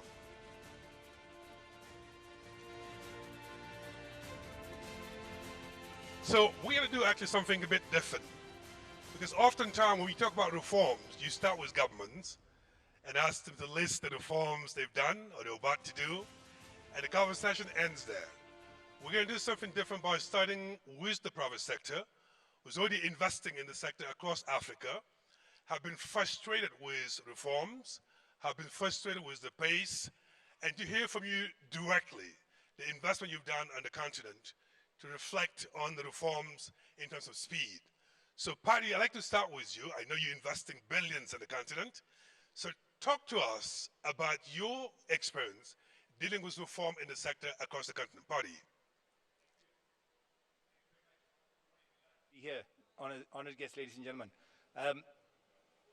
For me, the conversation would be very, very different if we were having this even 5 years ago. Today, technology is at a different place. We have already implemented projects on the continent which are extremely cost competitive. Cost of electricity, we have shown in many countries, can be dramatically brought down. Access can be increased. So what is it that is holding us back? The company that I'm privileged to lead is leading today over $6 billion of investments already on the continent in power sector. We are working on another $5 billion that will close within the next 6 months. We can easily double it or treble it. We are there, we are ready to do it. The demand is there. The issue, and everybody understands the need. Everybody knows what the cost of lack of power really is. So what is the problem? What we see is it's not institutional capacity, it's institutional inertia. The lack of the government sector, the public sector, to move forward. I think you go to every country, you will find they want more power. They're starting to put policies in place. Okay, you can improve stuff. There's a lot of things that you can do, but just get on with it. Launch projects, move forward. That's where the problem is. Certainly, that's what we see. Well, Paddy, let me push a little bit, because this conference is about being very specific about the problems so we can address them. Now, without naming any country, because some country may be offended here, but if you could just give me some example of countries where you have successfully undertaken your transaction because reform was done the right way, and countries where things were done the wrong way, what would it be? Look, rights and wrongs, okay. I mean, very close to here, Botswana. Yeah, let me be very specific, countries. So easy to implement projects in Botswana. It's extremely creditworthy. It's very simple. For 4 years, they're stuck. They've been talking about implementing more. They desperately need more capacity. They have been talking about it. They know what to do, but they're just not going forward with it. Okay, so there is a country where, well, whether it's right or wrong, they're just not getting on with it. Give me a country where they've done it right. So well, doing it right. Well, I don't particularly want to unnecessarily embarrass Mustafa Bakuri, who's sitting here with me, but Morocco is a fantastic model that the whole of the continent should be emulating. Very simple. You had very clear vision from His Majesty the King, who carefully monitors the implementation of that vision. So whether you have good people or bad people, they have to perform, but fortunately, there is a team of very good people, very small group, getting on with implementation.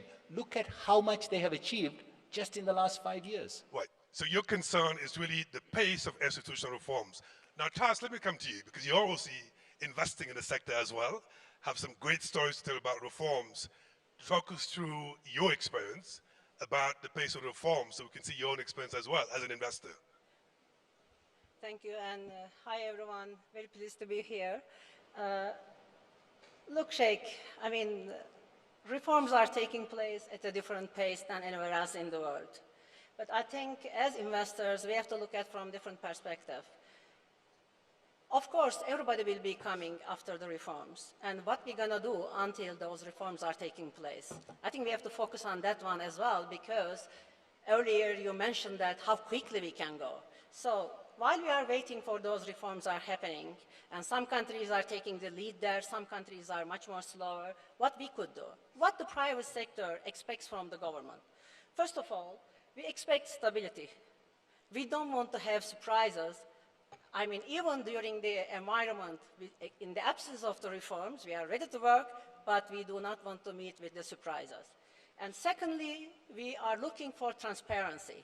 Like in one country, we did that. In a very transparent manner, we negotiated PPA where the government was advised with the top-notch advisors, and we did not negotiate with ourselves, but we negotiated with people, they know the sector and requirements of the sector. We went very fast. We also look for consistency. Once actually government decides to work with an investor, all different layers of the government should actually give the same message to the investor. We should not get some message from one authority and another message from the ministry or from the regulatory agency. So structure is important, and also ability to pay. We all have to understand that at the end of the day, investor comes to the country to make money. So therefore, all these items, in the absence of the reforms, we are still expecting from the government to work with us in a partnership manner, not in a manner like we are the government, you are the investors. Now, Tas, you're being a bit too diplomatic. I'm going to push you a little bit, because the thing about transparency and predictability and managing risk, I understand that as an investor. But give me an example of countries where things were done right and managed to help you to do your business, and maybe something that we can learn from that in replicating some of the success stories. Give me examples. Well, today we have a project in Madagascar, and it is in the project development stage. And you know that stage is extremely difficult for the investors because you are basically investing risk capital. And the government was extremely good at hiring advisors using different facilities from African Development Bank or KfW or GTZ. So we had tough negotiations, but we had chance to negotiate. So since the minister is here, I don't want to offend the minister, but I would like to give an example from Nigeria as well. Because we are seriously interested in Nigeria. It is a big country, and we see incredible opportunities for us to grow in Nigeria. So we are one of that 14 solar projects the country launched. And we know that, in fact, as Temis, we inherited this project from another company. And when we sat with the government, we realized that, yes, the PPAs were signed at a different price, but now government is actually looking for another price. And we respected that, because we looked at the time frame, what is changed during that time frame. Instead of coming and complaining or basically crying or telling government why this price, why not the first price in the PPA, we understood and we arranged ourselves and our actually structure around that price, and we basically came to a level right now, we are ready to run for the financial close. But we do not want to have more surprises, because we can really close this project in the next 2 or 3 months, and we can make it happen, one of the first 14 projects. I see the Minister of Nigeria smiling, so I'll come back to you at some point to react to that. But Taz, thank you for being provocative so we can get to the Minister. Now, Ahmed, let me come to you. You're investing in about, 15 IPP across Africa in 16 countries, so you have the experience of dealing with reforms. Talk to us about your experience in terms of reforms. Is it faster, slower? Can we do more? Can we be more aggressive? What's your experience? We mainly focus in Africa, mainly in industry and in IPPs, and also in industry, because industry is one of our main target in all over Africa, either in cables, transformers, other things. In IPPs, really, we have did some in Egypt, of course, and we have found them in the last 10 to 15 years they're a bit slow. But since they have put a clear plan in the last year or last 2 years, I think things have moved very fast. Now, Ahmed, I mean, as I said earlier, you invested in 15 IPP. I'm sure you've gone through rounds of negotiation of PPA, lots of challenges. Can you just share with us some of these experiences and what worked for you? Is it because you had the right minister in front of you in terms of just understanding the reforms? Talk to us about your experience and reforms. Pace, fast, could be quicker? Of course, all these things can be quicker, especially the needs for energy in Africa is huge. And Africa is really very attractive for everybody, especially that for us to invest in IPPs, let's say in the Gulf region, the return on the investments for the IPPs in the Gulf region and other places is really much less than investment in Africa. So we focus a lot on Africa because the returns is much better. But the point that how to make it much easier by putting clear rules and try to close all these deals in 6 months, 8 months. But when we can still stay for 3 years discussing and negotiating deals, this is really make us even forget about it. Right. Yeah. Now, Honorable Minister Babatunda, and I have to come to you. You're the only minister on the panel, so obviously I'll start with you. So my question, you heard the private sector. Their concern is institutional reforms, predictability, so they can know at least what's coming up. And they talked about the pace of closing transactions. If you can just pick and choose whatever you want to react to, give us your perspective as a government official. Well, I think time will determine how much I can react to. They're all very tempting propositions. I think the first thing to say is that the continent is in a much better place today than it was maybe a decade ago. And it's going to take some more work, inch by inch, to build out all of the power infrastructure to close all of the deals. And that, for me, I like to see it on a positive side. The other thing I like to say is that privatization across many governments who have chosen to go that way now is a major reform. But it won't come without problems. So it's like a rose with thorns. In my country, what we have done is that we have recognized the challenges with privatization. We have gone through the governance, funding, losses, metering, and we have created a compendium called the Power Sector Recovery Program, identifying what the problems are, who is to solve them, and what needs to be done. The problems are again not cast in stone, they're dynamic, and as new problems come, we will update that document and also tick off what has been achieved. That said, now let me be specific. Let us look at the 14 solar power projects that have been on the table. Perhaps this audience deserves to know that those projects have been on the table for months, if not years, before I came into office. They couldn't even initiate a PPA. We got that done within months of my assumption of office. And I see Rumo in the room. He was the one who led the negotiations. And I told them, lock yourself in a hotel room over the weekend and give me a price we can sign. They did that. They came from 17 cents to 11 cents. Now, the audience might be interested to know that 17 cents was above the existing tariff. So if we signed, we were going to sign a PPA for a tariff we couldn't pay. So it's not government. I am from private sector. So there are many more people now in government from private sector. It's just to recognize the mechanics and the dynamics and the choices we have to make on behalf of people. Things might be quicker to get done in places like Botswana and Malaysia. They are not federations. They don't have 460 parliamentarians who have interest to report to their constituencies. And that creates a challenge of building consensus about which way to go. Because as you know, these are matters, you're talking about transparency. These are matters that become issues of transparency in parliament. You'll be oversighted by opposition, accused of doing things you didn't do.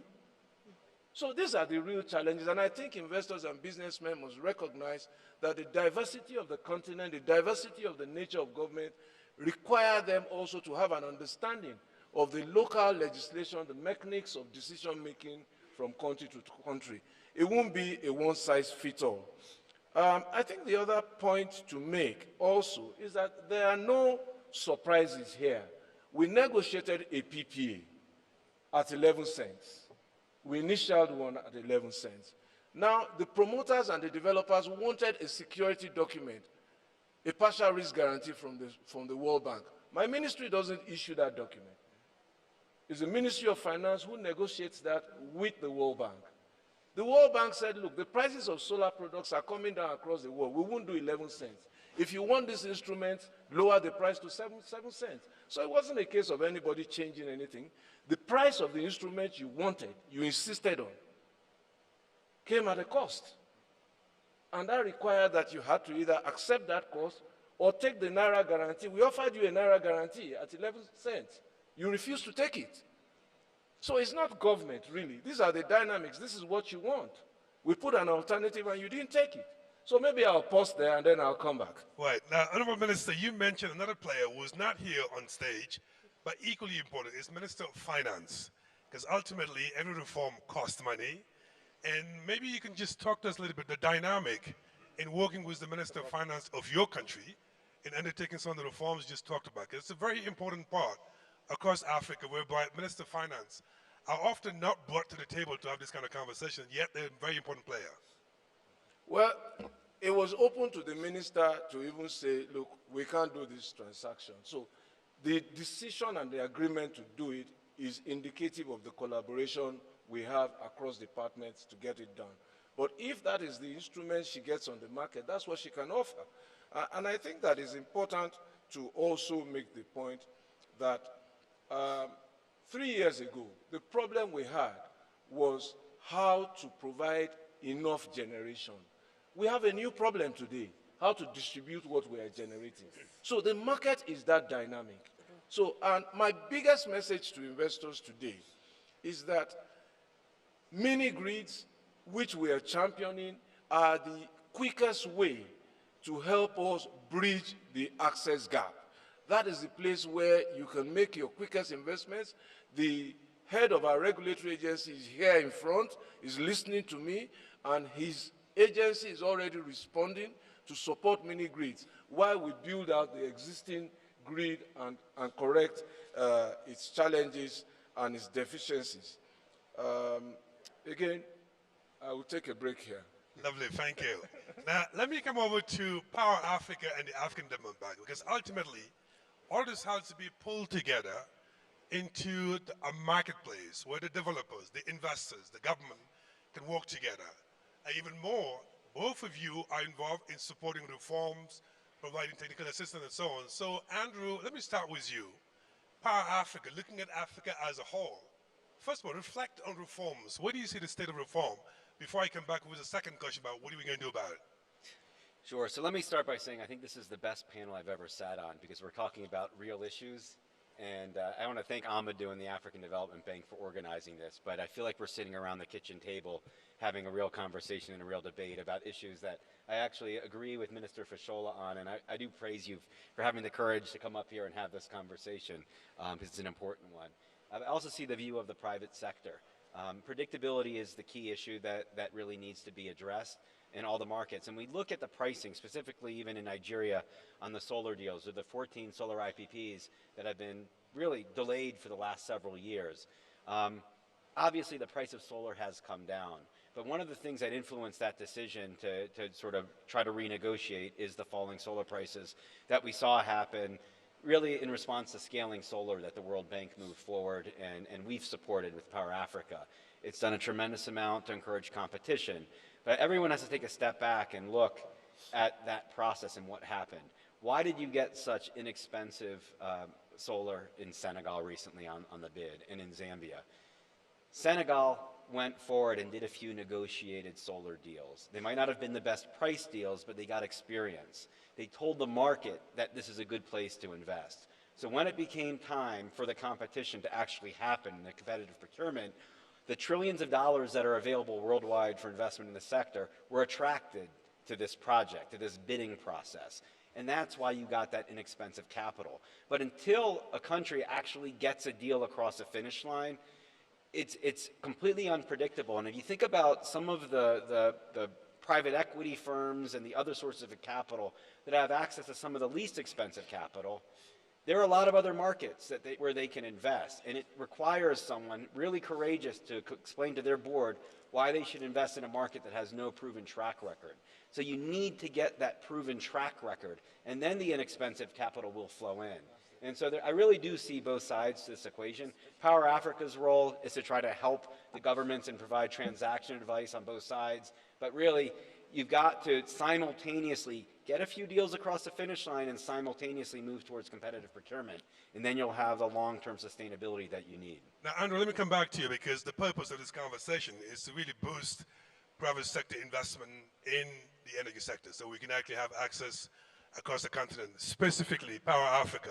What is the you doing actually in supporting greater and increased private sector investment on the continent? So Power Africa brings the tools from 12 U.S. government agencies and 17, actually as of today, 18 development partners, including the African Development Bank and the World Bank and governments of Sweden and UK and Japan, Korea, Israel. We bring all of these different tools under one roof for a one-stop shop. We do everything from having transaction advisors within ministries, outside ministries also to advise private sector. We have people embedded in transmission, in the transmission line sector as well. We provide financing. We've got the new U.S.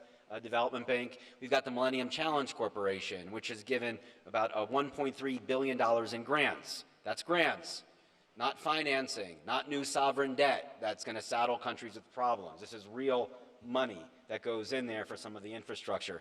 In fact, one of the things that we launched today was this transmission roadmap because as Minister Fashola pointed out, we have a very different problem today than we had 5 years ago. In many of the countries and regions, if you look at this, there's going to be excess supply. Power Africa's goal was try to encourage the private sector to invest in the power generation sector, but in fact, we now have over 800 deals that we're tracking. And increasingly, our teams at the U.S. embassies across the continent were pushing back on us when we were trying to advocate for a new deal. They said, there's not going to be demand for this power. So we really try to play this role of honest broker on the development side, working with the country to make sure that they're not going to be saddled with unnecessary debt, either sovereign debt or otherwise. This transmission roadmap is meant to show what are the key power trades that need to happen. How can we unleash the potential, that latent demand? Because you still have 600 million people who don't have access to electricity. And you need the transmission infrastructure to bring that power generation to industry and to people. Excellent. Now, Vice President Amadou, let me turn it over to you now. You brought us together this morning The president of the bank said this is not an event, it's a platform. So my question to you, you heard from the government, you heard from the private sector, you heard from a bilateral. So let's just hear your views, first of all, on reforms. Not only on the pace, but what can the African Development Bank do in making sure that we actually undertake the necessary reform at the right pace before I come back to the marketplace? Mr. Vice President. Thank you very much, Ibrahima. Reforms are extremely important. Without the right reforms, as the private sector said, and as the government understands, we will not have the private sector investment at scale that we need. Often what we see is that the government is discussing with the private sector on one side and discussing with the DFIs on another side, but very rarely we see a situation, a platform where we can have both the DFI, the private sector, and the government joining hands and agreeing what are the action plans that are required to achieve the reforms and accelerate reforms. That is why the African Development Bank and its partners started the Africa Energy Marketplace, which started in July this year in Abidjan with a focus of 4 countries initially: Nigeria, Zambia, Ethiopia, and also Cote d'Ivoire. Now we are adding South Africa and Tanzania.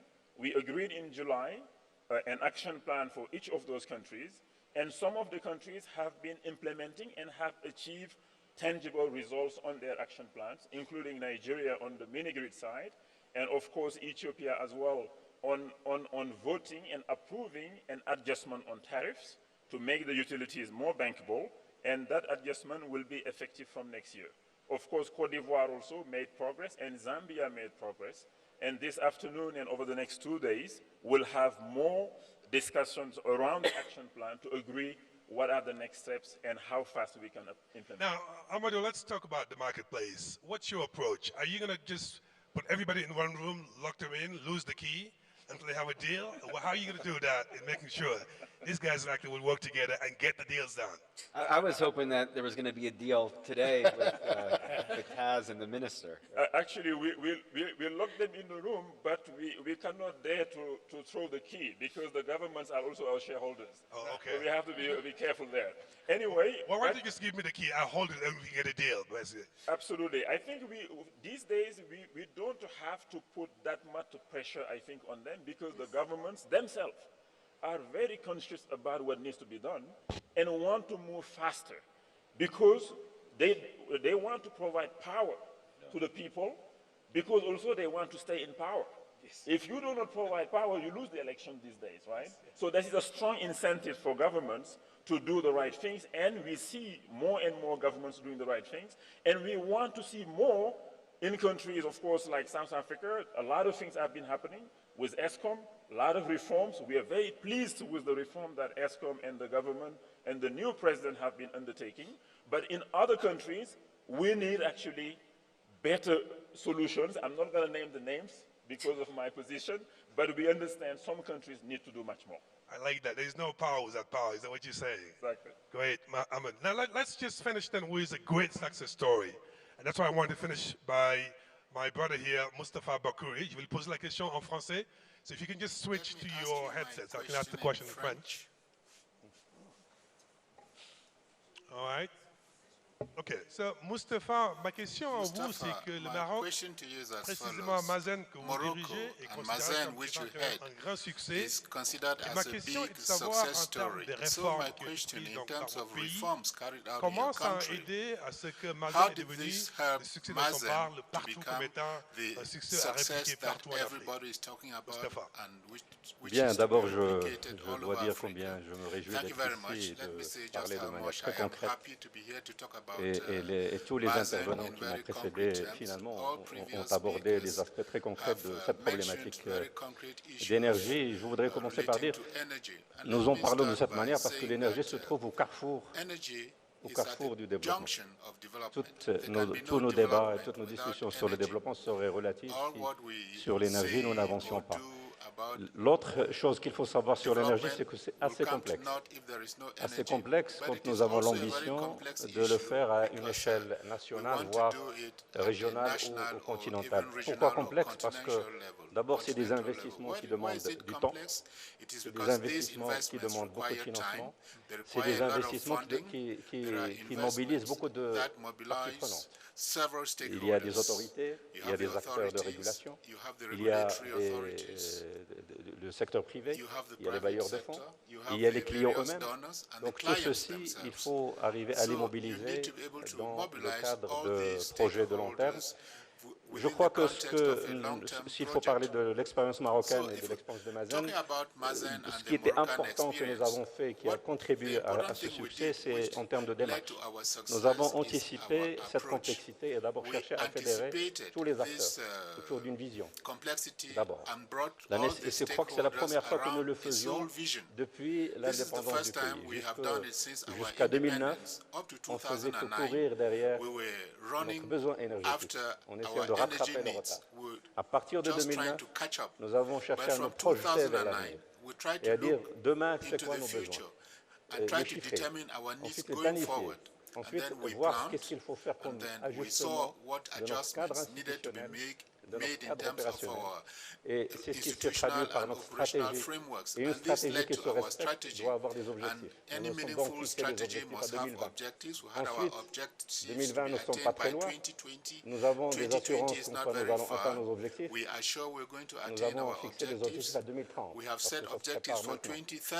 Et la semaine dernière, Sa Majesté le Roi qui suit de très près ce chantier, comme beaucoup d'autres chantiers structurants de l'économie, nous a réunis, il a posé des questions sur la perspective à 2030. Comme il y avait des éléments d'assurance, il nous a demandé de regarder encore la possibilité d'augmenter le plafond au-delà à 2030 et au-delà. Moustapha, j'ai souvent entendu partout en Afrique, on parle de la réplication du modèle de Mazen partout dans le continent. Et ma question à vous, en termes d'ingrédients de succès, est-ce qu'il y a des éléments sur lesquels vous pouvez revenir pour nous permettre de pouvoir adapter, répliquer ce modèle dans d'autres parties de l'Afrique? Je vais commencer par le dernier point qui a été beaucoup mentionné à la séance d'ouverture. Je crois que ce secteur, comme beaucoup de secteurs structurants de l'économie, ont besoin de leadership. Pour fédérer les acteurs, arbitrer le cas échéant, donner un cap et chercher à assurer aux intervenants dans le projet une certaine stabilité. Les acteurs privés, et ils ont raison, quand ils s'engagent dans un pays donné, ils veulent s'engager pour le terme le plus long possible. Ils ont besoin d'être assurés. Donc ce leadership est fondamental. Ensuite, je crois qu'il faut aussi beaucoup de pragmatisme. Ce que nous allons faire dans un pays n'est pas exactement ce qu'on va faire dans l'autre. Les ressources renouvelables peuvent changer d'un pays à l'autre. Il y a des pays où le solaire, le gisement solaire est d'excellente qualité. Il faut privilégier le solaire. Il y a d'autres pays où c'est l'éolien, aussi l'hydraulique. L'Afrique est un grand continent hydraulique. Il y a aussi la géothermie, il y a la biomasse. Et parfois, c'est un mix de tout ça. Parce qu'il y a des aspects dont on n'a pas forcément parlé beaucoup jusque-là. L'énergie renouvelable peut, dans certains cas, est intermittente. Et donc, peut, dans certains cas, être un problème pour servir de manière durable les besoins d'une économie. Et je crois que la solution vient du stockage qu'on peut imaginer par rapport à des technologies de données, mais aussi au mix électrique que nous pourrions concevoir. L'adossement de l'éolien, du solaire, l'hydraulique quand cela existe, peut donner un mix électrique d'excellente qualité et de manière très consistante. Parce que je crois que l'ambition qui nous réunit aujourd'hui, ce n'est pas de recourir aux énergies renouvelables de manière marginale. C'est de le faire de manière très consistante. Pour non seulement permettre à ceux qui n'ont pas les ressources de l'avoir, mais aussi pour alimenter les besoins de l'économie au niveau de l'industrie, au niveau des services, au niveau du déplacement. Et je crois que c'est ça l'ambition. Ce que je peux dire aujourd'hui de l'expérience qui est la nôtre, ceci est possible. Merci, Moustapha. Cass, I'm going to be a bit more provocative because I'm going to do something a bit different. I'm going to ask you, actually, if you have a question for the Minister of Energy of Nigeria, what would it be? A question for the Minister. when we are closing our project. No, let me open this a little bit further, because dear Minister, I am not challenging the price or anything. We accept the price, because for us... my point is, do you have a specific question for the Minister? I did ask. Right. I am coming. Okay, Just 1 second, please. Because we accept the H price, because we are basically implementing the same price in different countries as well. So our point is, today, we are in the position to reach financial close within the next 3 months. So how we can do partnership, because that will require certain actions from the government side, certain action from the investor side. And we are ready to do whatever is necessary from our side, and how we can partner to complete those, so we can show the market that at this price, private investors coming and delivering this project. Right. Honorable Minister, after you answer that question, I want to ask a question to the private sector, so you can hear the viewer as well.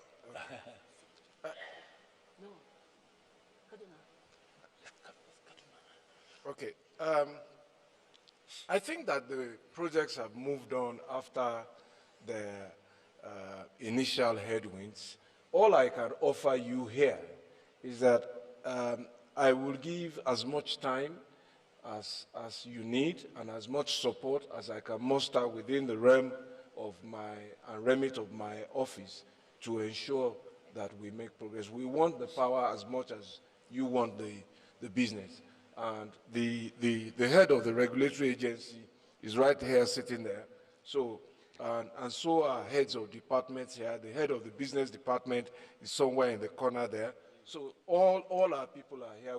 We take this seriously. Yes. But we are circumscribed also by regulation.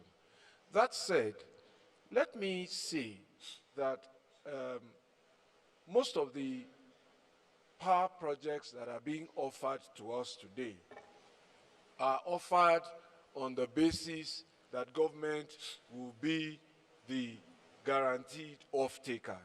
That's not a model that is sustainable in the long term. It's not sustainable. So, and I have told those who I have interacted with that contrary to the view that there is not enough power on the continent, there is a lot of inefficient power and very expensive power. Yes. People are buying power from generators and paying very, very expensive tariffs. Yes. Now, the challenge to the business community and the investing community is how do you outcompete those people? Because your energy is cleaner and it is cheaper. Yes. And it is not government that needs the power, it is people who need the power. And as Andrew has pointed out, we're buying power that in the long term, we're unable to get to market.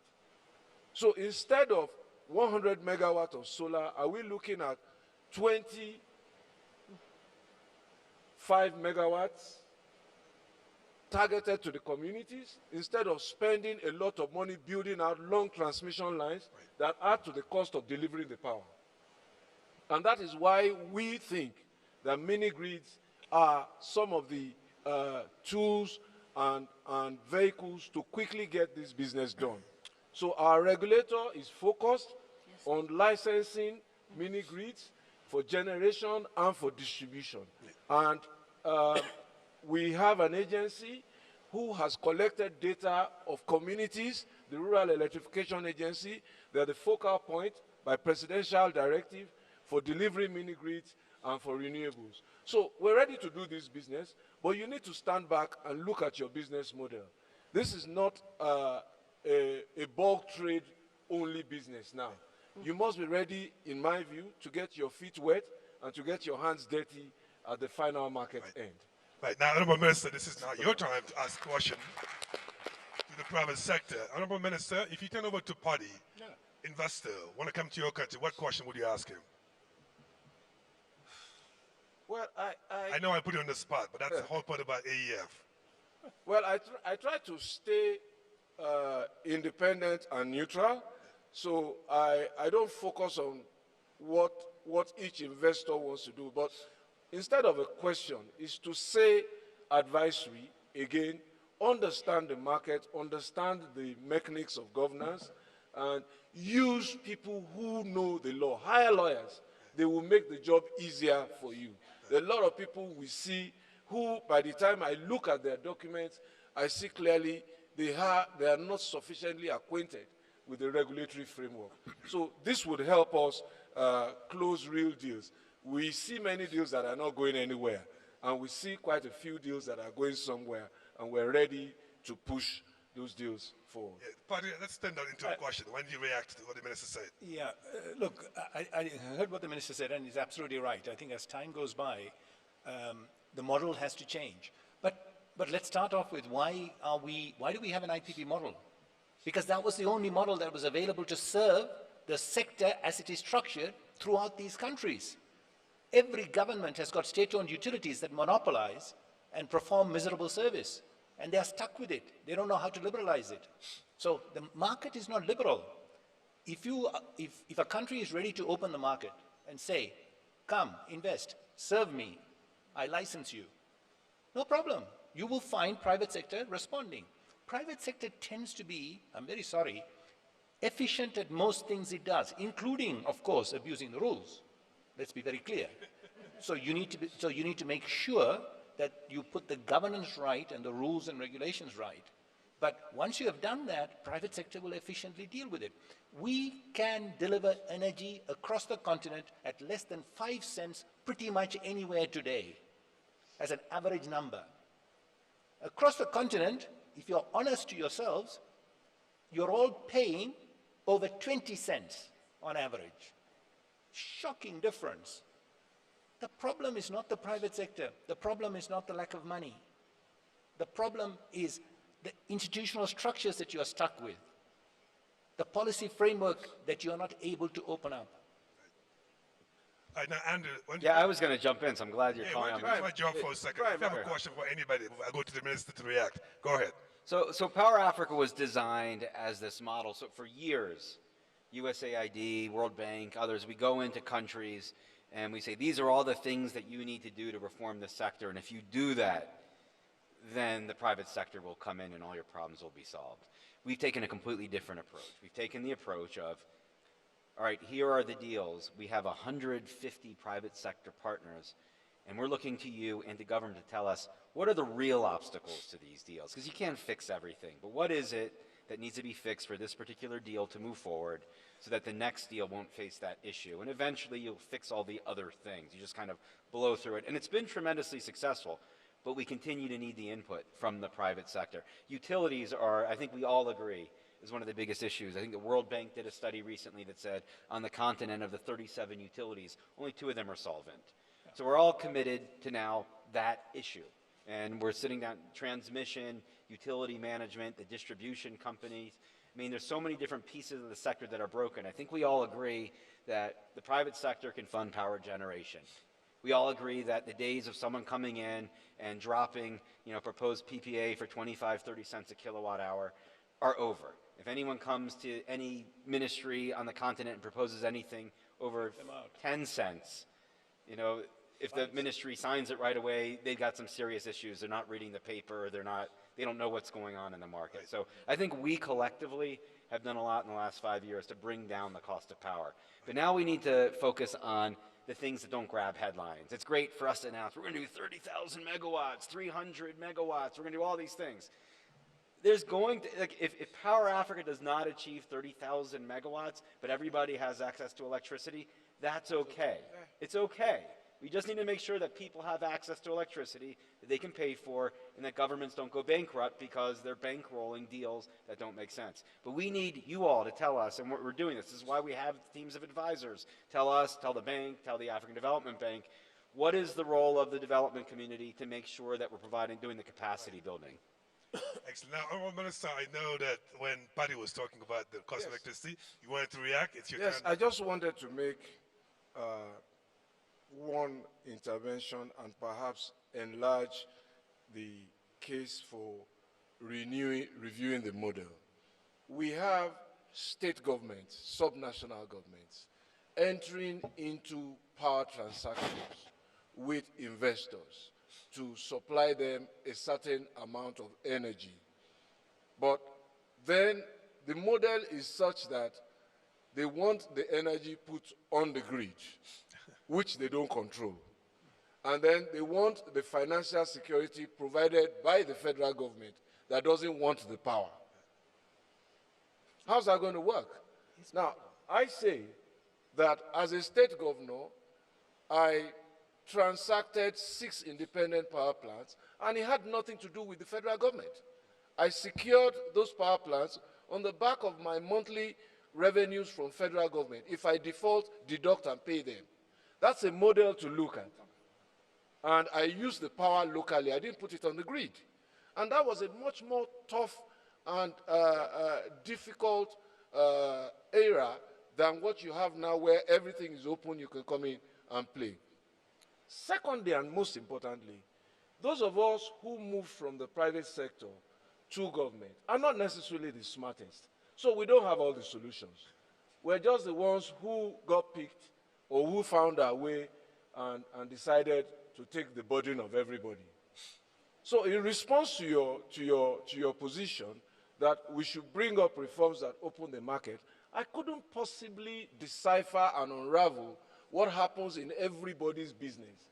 So perhaps you, the investors, may want to take up this challenge, sit down together, bring to me what you think will work for you. And trust me, I will lead you to Parliament to get those reforms made. All right, certainly Africa needs more and more practical and pragmatic Minister of Energy so we can get things done. Now the good news is, first of all, a big round of applause to our speakers for being here such insightful. And the other good news is we have 42 minutes. That's a lot of time to take questions from the audience. As long as you promise me you state your name and keep it short so we can get as many questions as possible and be able to get back to the panel to react and get the final message before we actually wrap up. I understand microphones are circulating, so keep your questions short and we'll get back to the panel. Right here.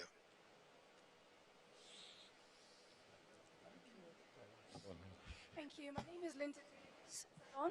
Go ahead.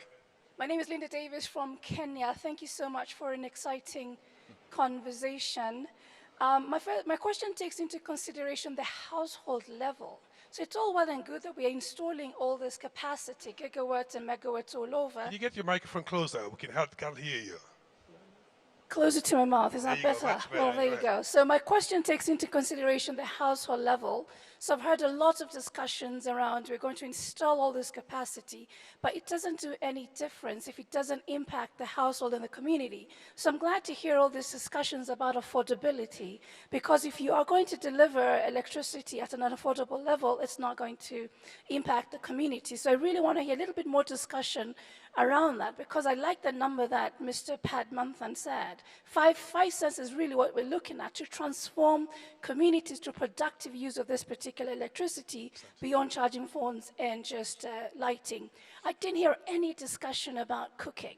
I didn't hear any discussion around what investments are there around, creating cooking solutions from a power standpoint. That, again, impact the households. Thank you. Thank you very much. Let's get, I feel in the back, I saw a hand there.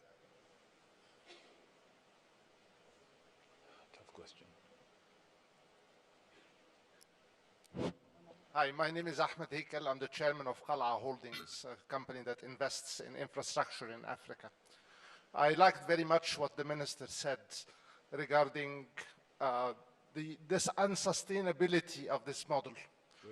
I hope I'm wrong, but in the future, I think we will wake up to a situation where we have a horrendous amount of IPPs that will put horrendous burden of foreign exchange on many, many governments, and I'm not sure that they can afford those debts, because those are debts.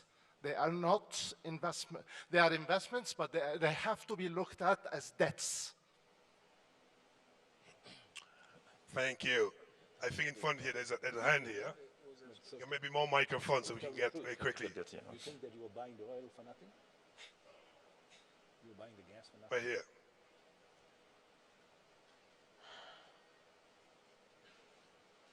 My name is Mohammed Hazaa. I'm a lawyer from Egypt.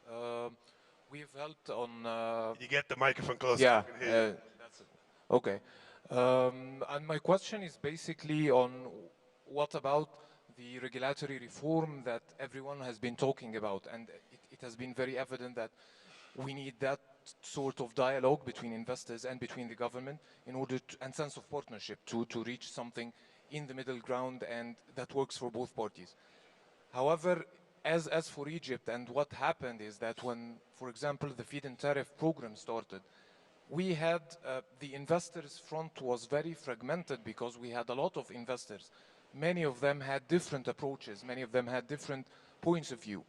And I think what made it really work is that lining up those investors and banks under unified fronts, to having champions that do it. And I really like what happens by Power Africa, because lining up people, boiling down the critical issues and focusing just on big tickets and eliminating differences is the real issue about making the critical mass of pressure, and at the end of the day, having it to the end result. My question is also for the governments and for the banks as well. We need to think about creative solutions in order to help the government at the advisory phase before the project comes in and kicks in. Right. I think this is very important, hand-holding and reaching something, getting the proper advisors, getting the proper groundwork, documentation, infrastructure. All right, let me go on the other side of the room. I'm sure there's some question. Yeah, here in the middle. Get the microphone here, please.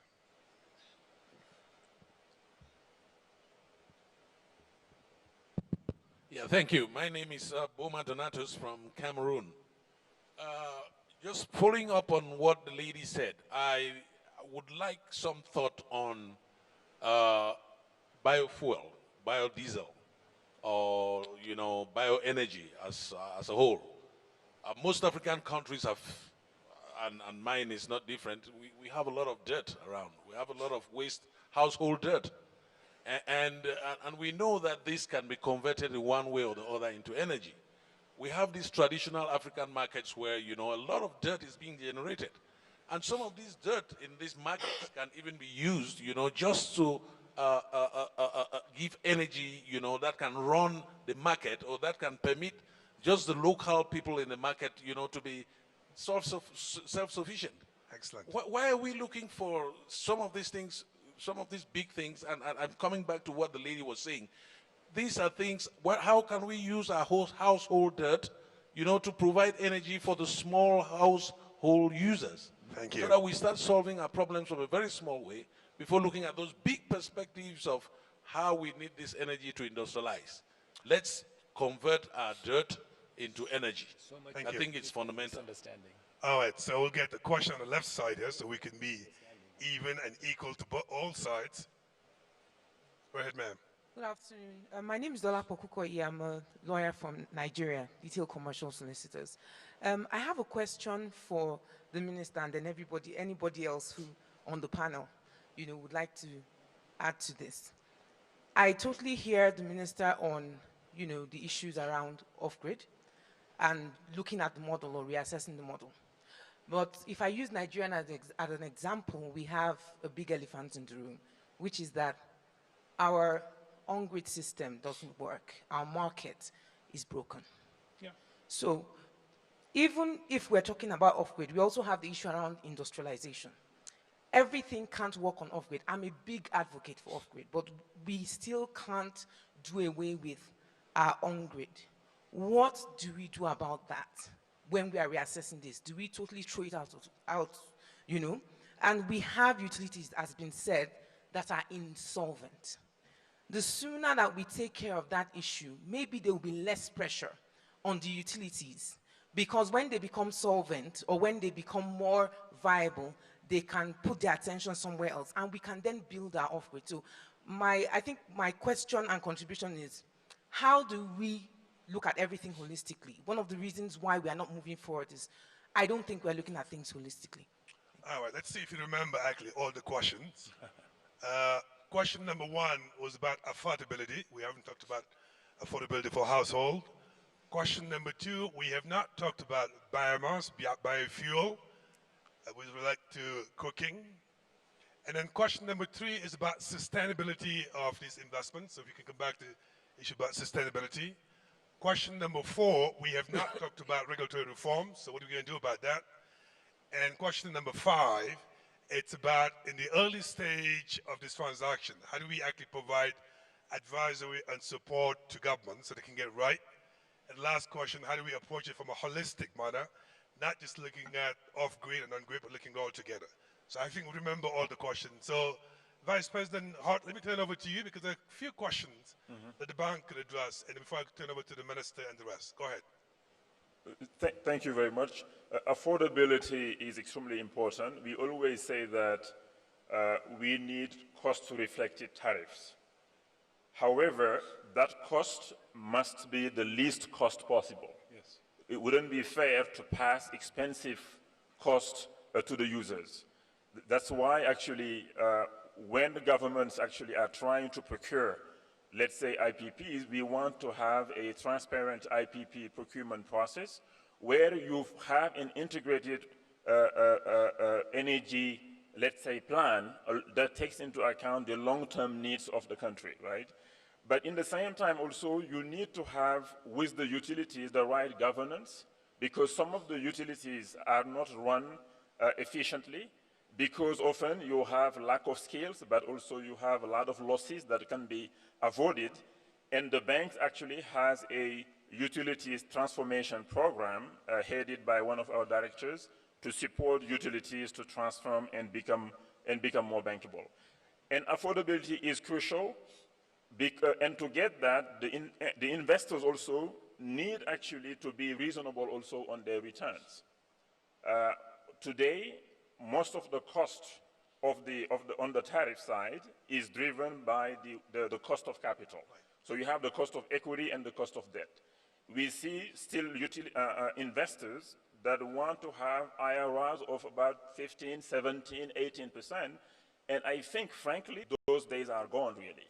So if you want to have a cash return of 17%, 30 years, for me, it's not very reasonable. So when those developers come to the bank, we clearly tell them, find a way to reduce actually the IRR that you're looking for. Find a way on the EPC to reduce the cost, on the O&M to reduce the cost, so that the bank can be credible when we go to the Green Climate Fund or the Global Environment Facility looking for concessional money.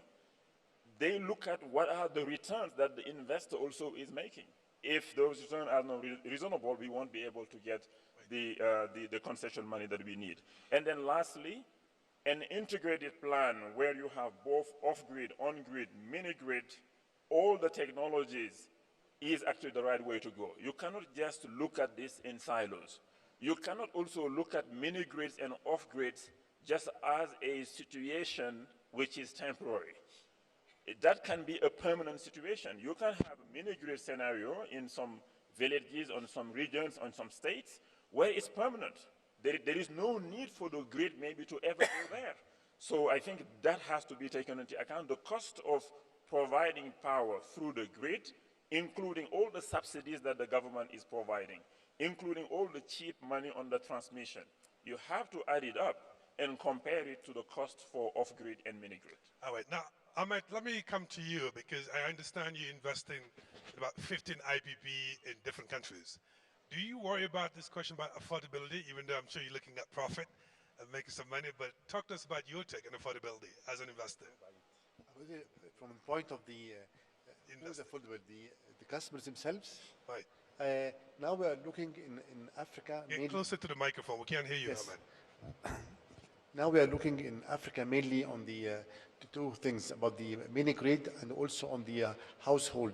In household now we are looking to sell we find this one of the best solutions, and for the also mini grid, I believe for the Africa there is no other solution except the mini grid.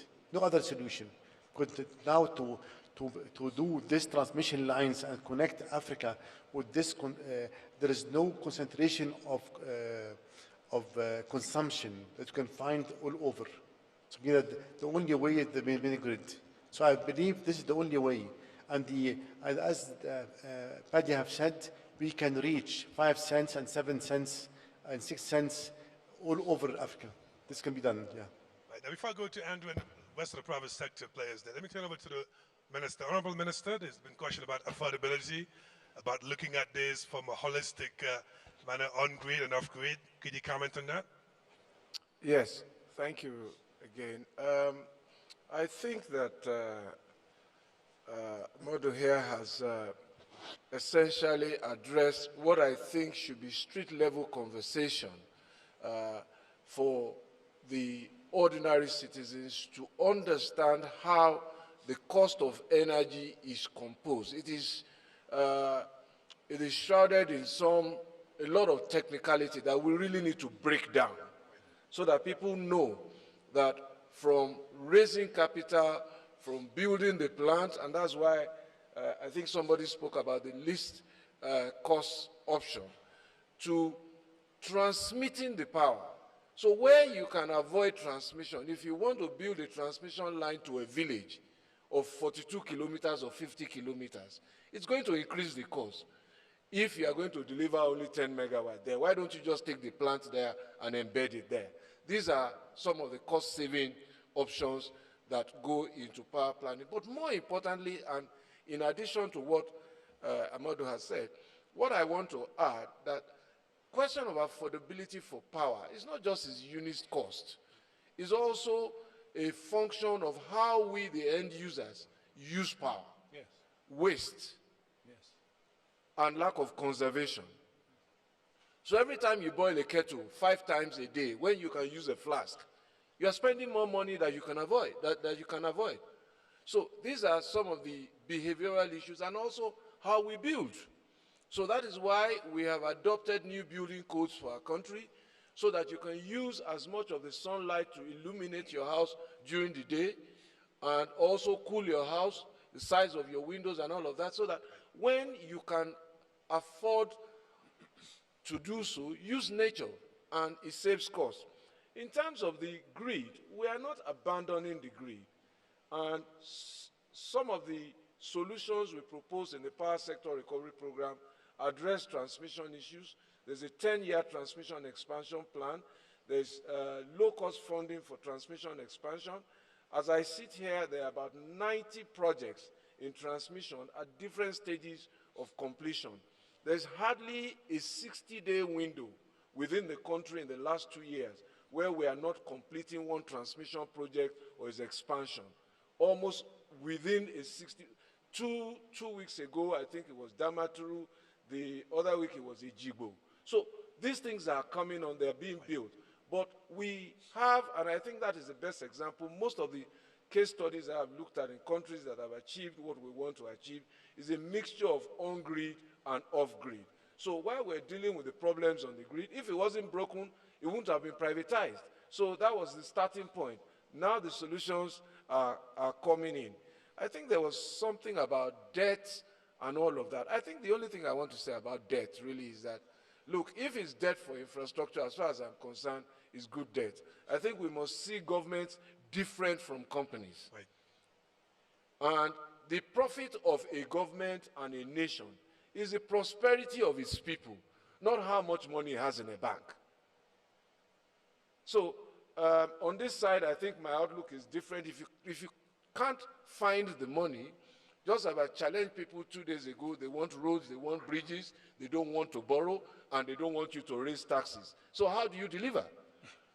I think the important thing is to raise debt, invest it in infrastructure, because it will deliver prosperity, it will build efficiency in the nation, it will turn into growth, and it will yield income over the time if it's well done.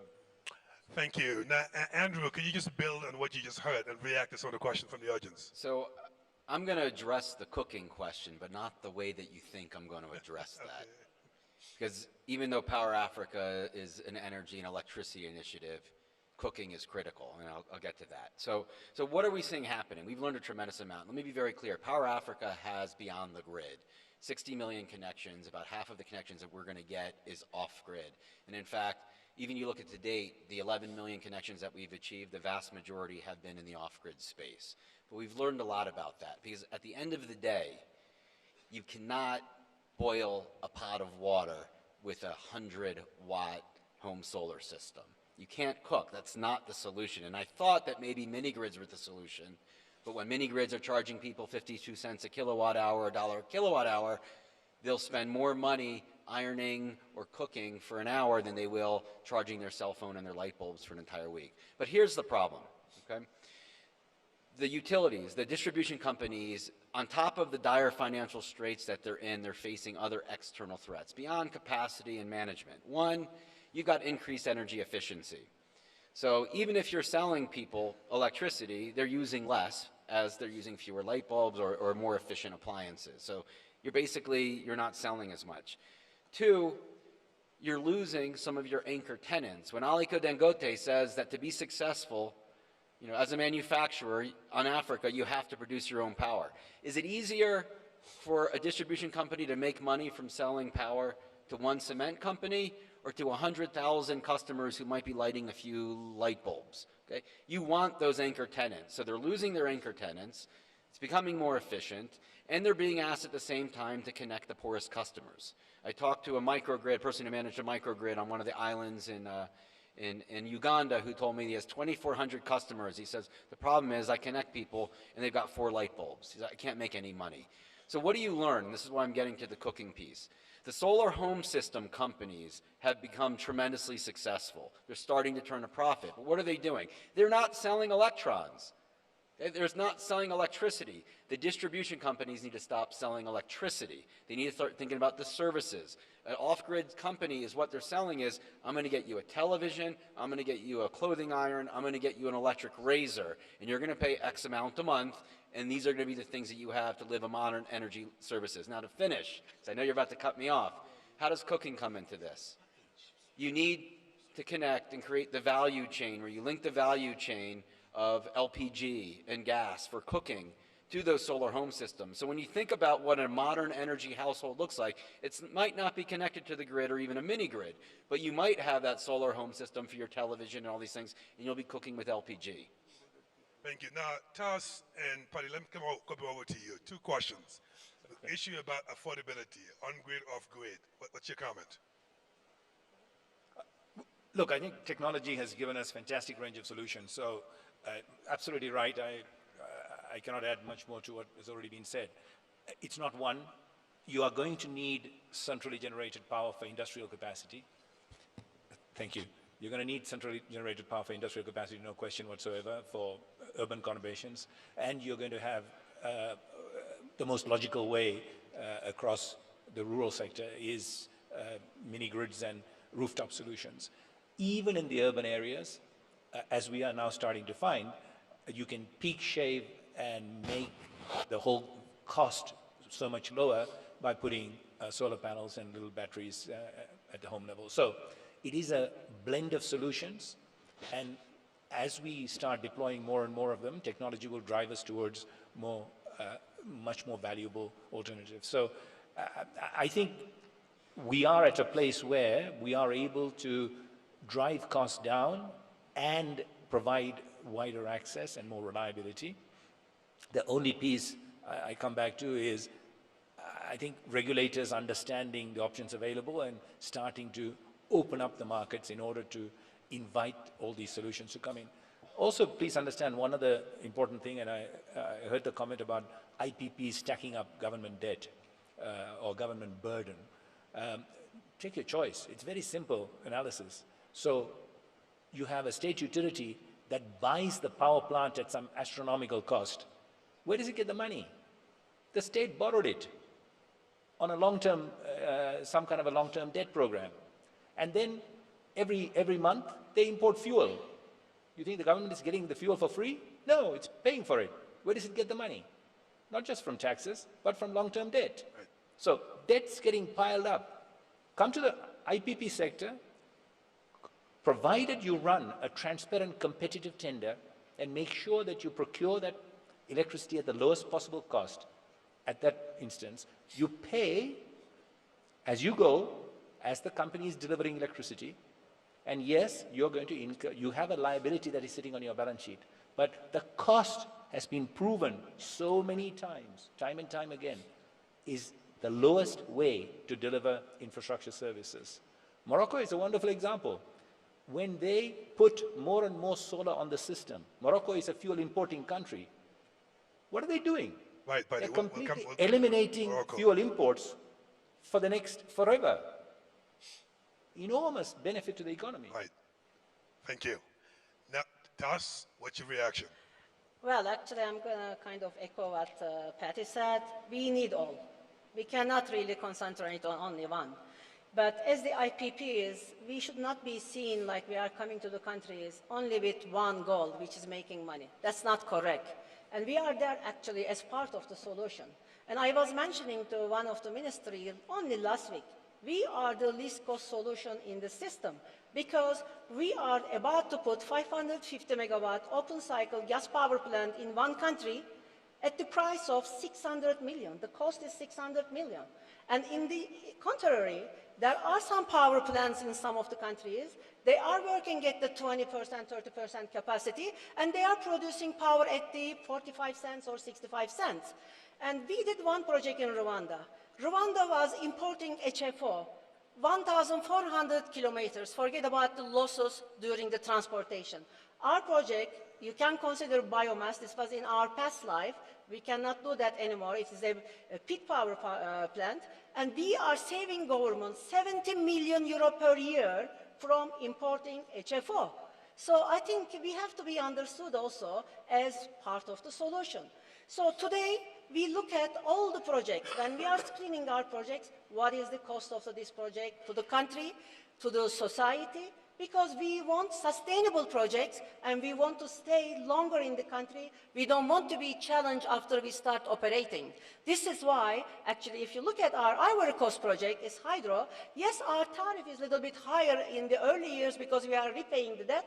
But when you look at the average tariff on the basis of 25 years PPA, it is only 4 cents.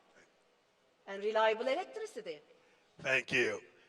Mon cher ami Moustapha, je me tourne vers vous maintenant. Vous gérez une des plus grandes centrales solaires, je dirais même en Afrique, en tout cas, une des plus grandes. Et la question qui revient très souvent, c'est la question de l'accès et que ce soit abordable pour les populations. Est-ce que vous pouvez commenter sur cette question d'abordabilité et aussi de l'accès? D'abord, les questions qui ont été soulevées traduisent la complexité à laquelle je faisais allusion. Je disais, les questions qui ont été soulevées traduisent la complexité à laquelle je faisais allusion. Et je crois que chacune des questions mériterait à elle seule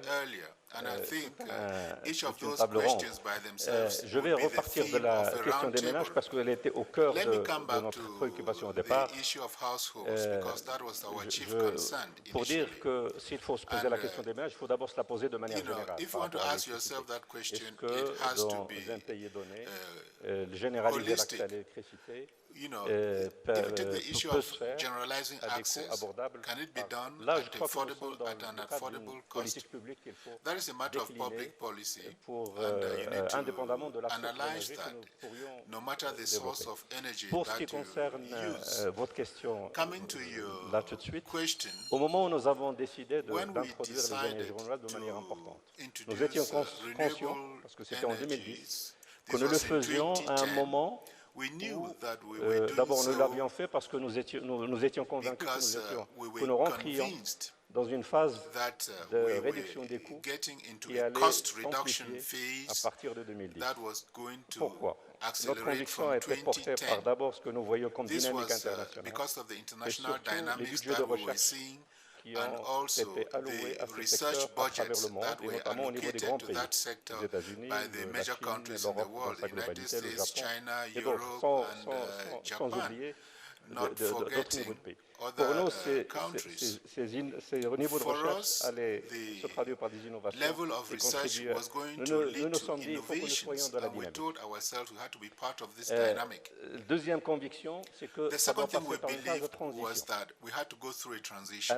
au terme de laquelle notre énergie renouvelable doit être compétitive par rapport aux énergies fossiles. Mais qui dit transition dit mettre en place des mécanismes pour gérer cette transition.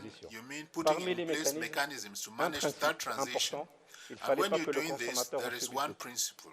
Donc, nous avons mis en place une mécanique qui fait que le consommateur continue de payer le même prix. C'est d'ailleurs l'une des raisons fondamentales pour laquelle nous avons créé une institution dédiée, pour immuniser le consommateur et le gestionnaire de réseau, et le reste a été une affaire entre Mazen et les Et ça, avec mandat pour Mazen de piloter le plan de développement des régions rurales et de mobiliser toutes les ressources, toutes les innovations pour réduire le coût. Et ceci devait se faire dans le cadre d'un partenariat innovant. Parmi les premières réunions que nous avons tenues en 2010, j'ai la chance d'ailleurs de diriger l'agence depuis sa création. Donc ça permet de continuer sur cette dynamique. Parmi les premières réunions que nous avons tenues en 2010, c'était avec les bailleurs de fonds. Nous avons réuni tous les bailleurs de fonds de développement partenaires. La Banque africaine, évidemment, était au centre de cette réunion. Et nous leur avons présenté ce qu'était notre mission. Nous leur avons dit, voici notre objectif. On ne sait pas comment on va y arriver. Mais on vous propose de le faire ensemble, si ça vous dit, dans un cadre très transparent. Et je dois dire que cette démarche a été payante. Il a fallu innover, et nous avons innové sur le plan institutionnel, sur le plan financier, qui a permis ensuite d'inviter des développeurs pour innover aussi sur le plan technique. Et pour préciser, effectivement, la centrale, le complexe de Mobilizing est aujourd'hui le plus grand au monde au niveau multitechnologique. Et ceci est possible à des coûts très compétitifs, puisque à chaque fois que nous avons fait une centrale, notre objectif était de faire le meilleur coût du moment. C'est comme le téléphone, on ne se pose pas la question. Le téléphone que j'ai aujourd'hui, de demain, est-ce qu'il va être moins cher ou plus cher? Il faut que le téléphone que j'ai aujourd'hui soit le plus compétitif aujourd'hui. Demain, je ferai la centrale la plus compétitive. Et depuis, nous avons aujourd'hui sorti plusieurs centrales. À chaque fois, c'est le meilleur coût au niveau de cette catégorie. Monsieur le vice-président, pour garder le caractère parfaitement bilingue de ce panel, je vous pose une question en français en espérant avoir une réponse en français. Que vous inspire cette conversation? Parce qu'à terme, l'objectif, c'est de mettre en place une plateforme pour que ces différents acteurs travaillent ensemble. Qu'est-ce que cela vous inspire? Vice-président de l'énergie de la BAD. Merci beaucoup, Ibrahima. En effet, nous avons déjà mis en place la plateforme. C'est Africa Energy Marketplace. Et je me réjouis de savoir que les ministres de l'énergie qui sont présents ici et ailleurs, au forum vont présider eux-mêmes les tables rondes qui vont se focaliser sur les plans d'action de leur pays.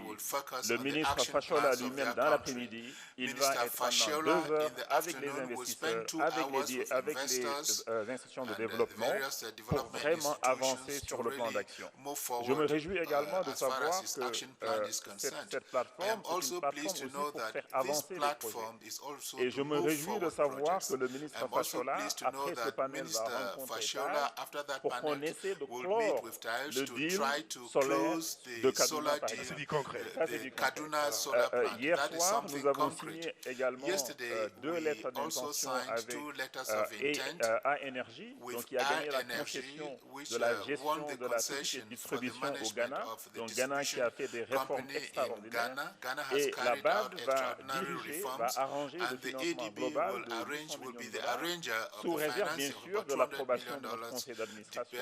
On va aller au conseil l'année prochaine. Également, la banque Standard Bank va diriger 300 millions de dollars pour la partie commercial debt, et 800 millions de dollars pour investir dans la distribution.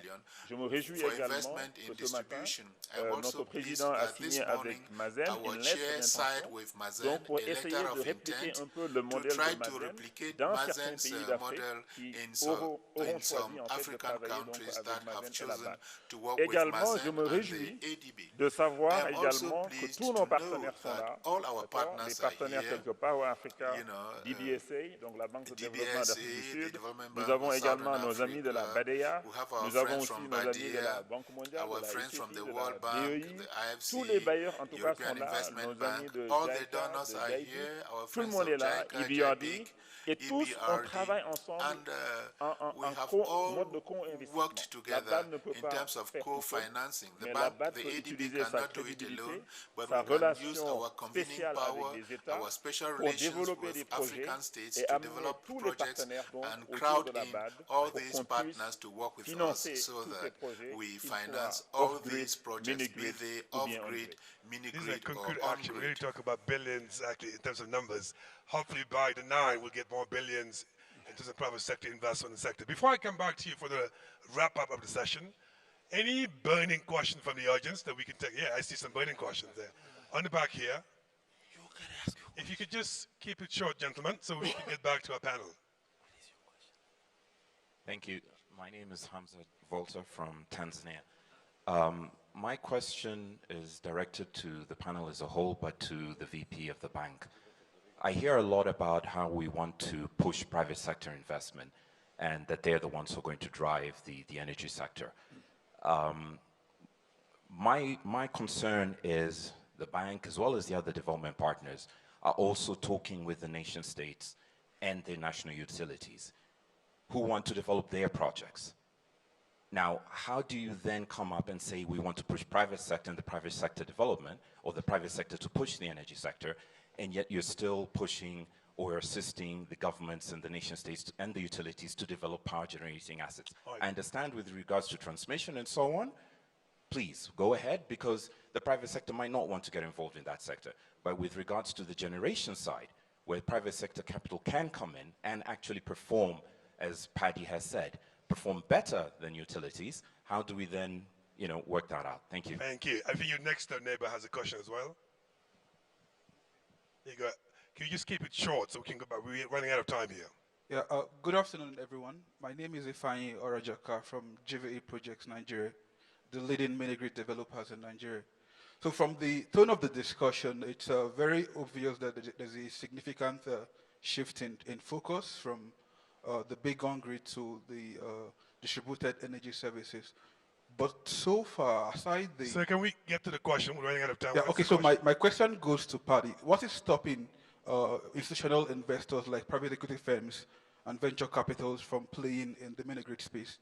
Lovely, thank you. Let's go to another side here. It's the microphone, go ahead. Hi, Raj Kulasingam from Dentons. I want to pick up two things. One was, Honorable Minister Fashola said that Lagos State, you could get a guarantee from Lagos State and that will allow you to go and bank a project. There's only one Lagos State in Nigeria. So what do you do with all the other states? My first question. How do you do with other countries that have the same problem of not having a balance sheet? My second question to Mr. Hott, you said the days of 15% plus are over 30 years is no longer feasible. What is the right percentage that you're going to provide to investors that's going to allow them to come and actually invest? Because you want their money. So how are we going to bridge the gap? All right, great, excellent. I see a hand here and here as well. Do a microphone. I'll come back to you. Good, I like it. Short question so we can get back to the panelists. Go ahead. Paul Hinks, Symbian Power. Statement and a question at the end of it. Everything everybody said on the panel makes lots of sense. It's accurate, and I agree with most of it. We've invested in quite a few countries in Africa in power capacity. But there's one thing. Different investors, private sector investors, have different thresholds for risk. Some will take more than others. Obviously, the more risk they take, the more return they're often looking for. So the question... But there's one thing that hasn't been really discussed here, and I can tell you from bitter experience. When you have a reputation for not paying IPPs, you are never going to get investors to come, because everybody talks about these things. Okay. And the first thing on the top of the due diligence checklist, there's hundreds of the things, but people are not going to invest in any country while other firms are not being paid for no good reason. All right, excellent. Let's get the last question. So, hang on, my question was what you're going to do about it. That's fine. Andy. You get the question. Okay. Yeah, sir. Thank you very much. All of this is fantastic, and I've learned so much. Now, the panelists are talking about Africa as if it was one country, and we know that like 1/3 of the continent is considered to be fragile, right? Where perception of risk is high, where capacity and, of course, investors are not going. What is this panel, or what are the investors are planning on doing in the 21 countries that are considered to be fragile? What is it? Do we have a solution? All right, so great question. Question number one is, how do you strike a balance between public and private? And then the second question was about, how do we get venture capitalists to get into this sector and to make it attractive? And question number three striking a balance between the state government and the federal government, which is the case of Nigeria. And question number 4, how do you actually strike a balance between affordability and profitability?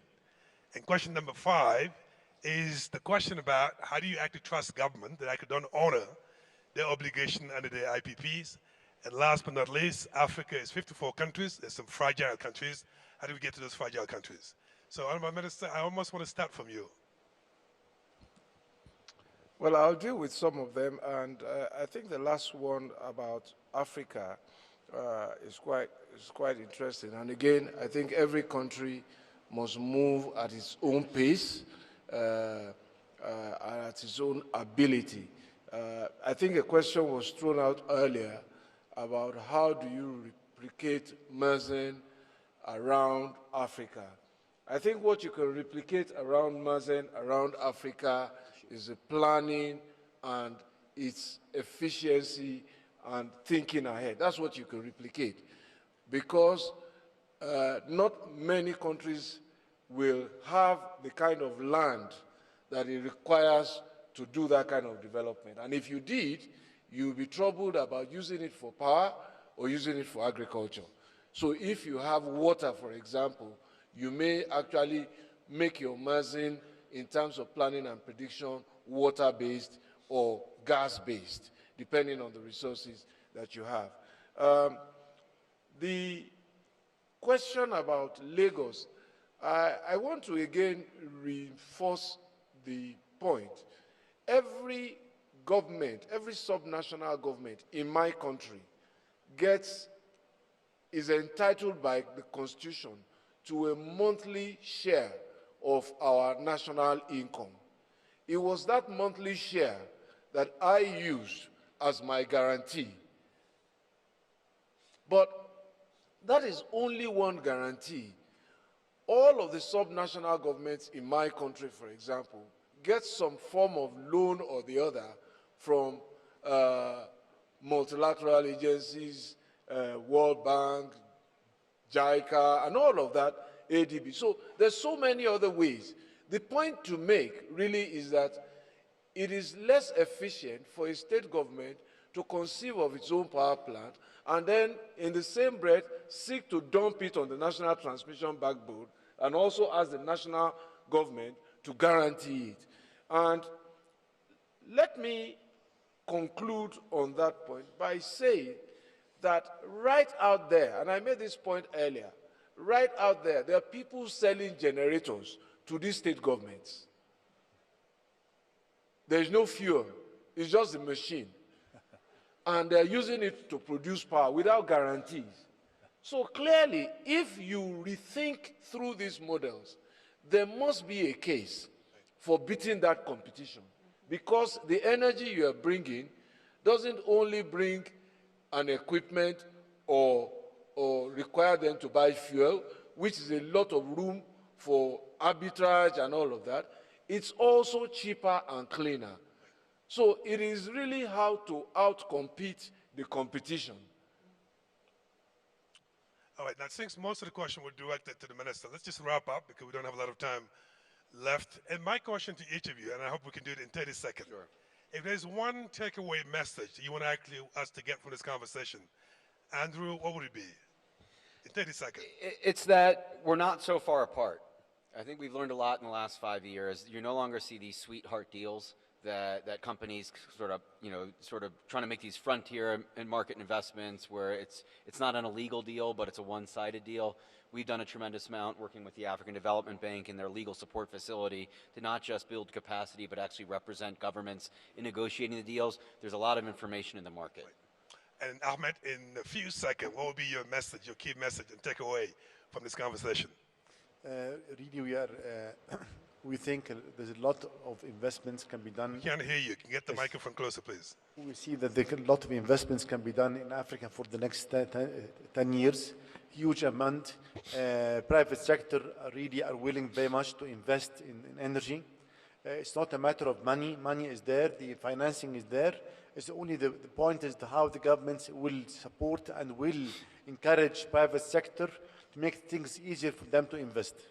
All right, thank you. Honourable Minister, what will be your takeaway message of the conversation. Well, I just see possibilities that require us to be more innovative and adaptive. And so, because powering all of Africa, in spite of its diversity, is not an impossibility. So it's just challenging, but it is possible. Excellent. Mr. Vice President, what will be your message as a takeaway?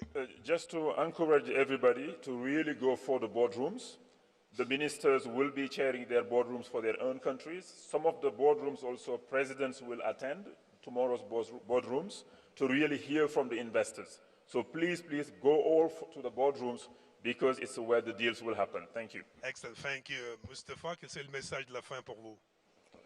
Je voudrais dire que là, je me trouve encore plus convaincu qu'en travaillant ensemble, il y a plus de projets à faire ensemble. Il y a plus de projets à faire et en faisant plus de projets, ça va réduire les coûts qui est une préoccupation collective. Thank you. Tas, in a few seconds, what will be your message? Few seconds. Okay. Few seconds. So work in a partnership manner. Work in a partnership manner and understand one another's requirements, fears, concerns, and expectations. Good. Great message. All right. Look, electricity goes into just about everything we do. It has an enormous cost impact on the social and economic lives of all of us. I think the imperative should be to be driving towards the lowest cost of electricity through transparent, competitive tendering. There is no place in this sector for venture capitalists. There is no place in this sector for double-digit returns. This is long-term base supply. All right, so great messages. Number one, we align public sector and private sector, so we actually understand what needs to be done. Message number two is the fact it's not a money problem. We got plenty of money for investment. Number three, from the minister, innovation, the way we approach the sector.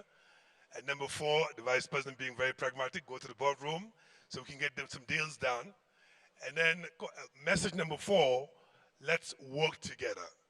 And together we can actually increase investment in the sector.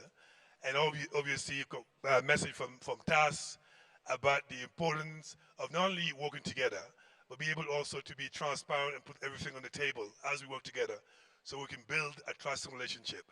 And last but not least, we need long-term money in the sector so we can invest in the energy sector.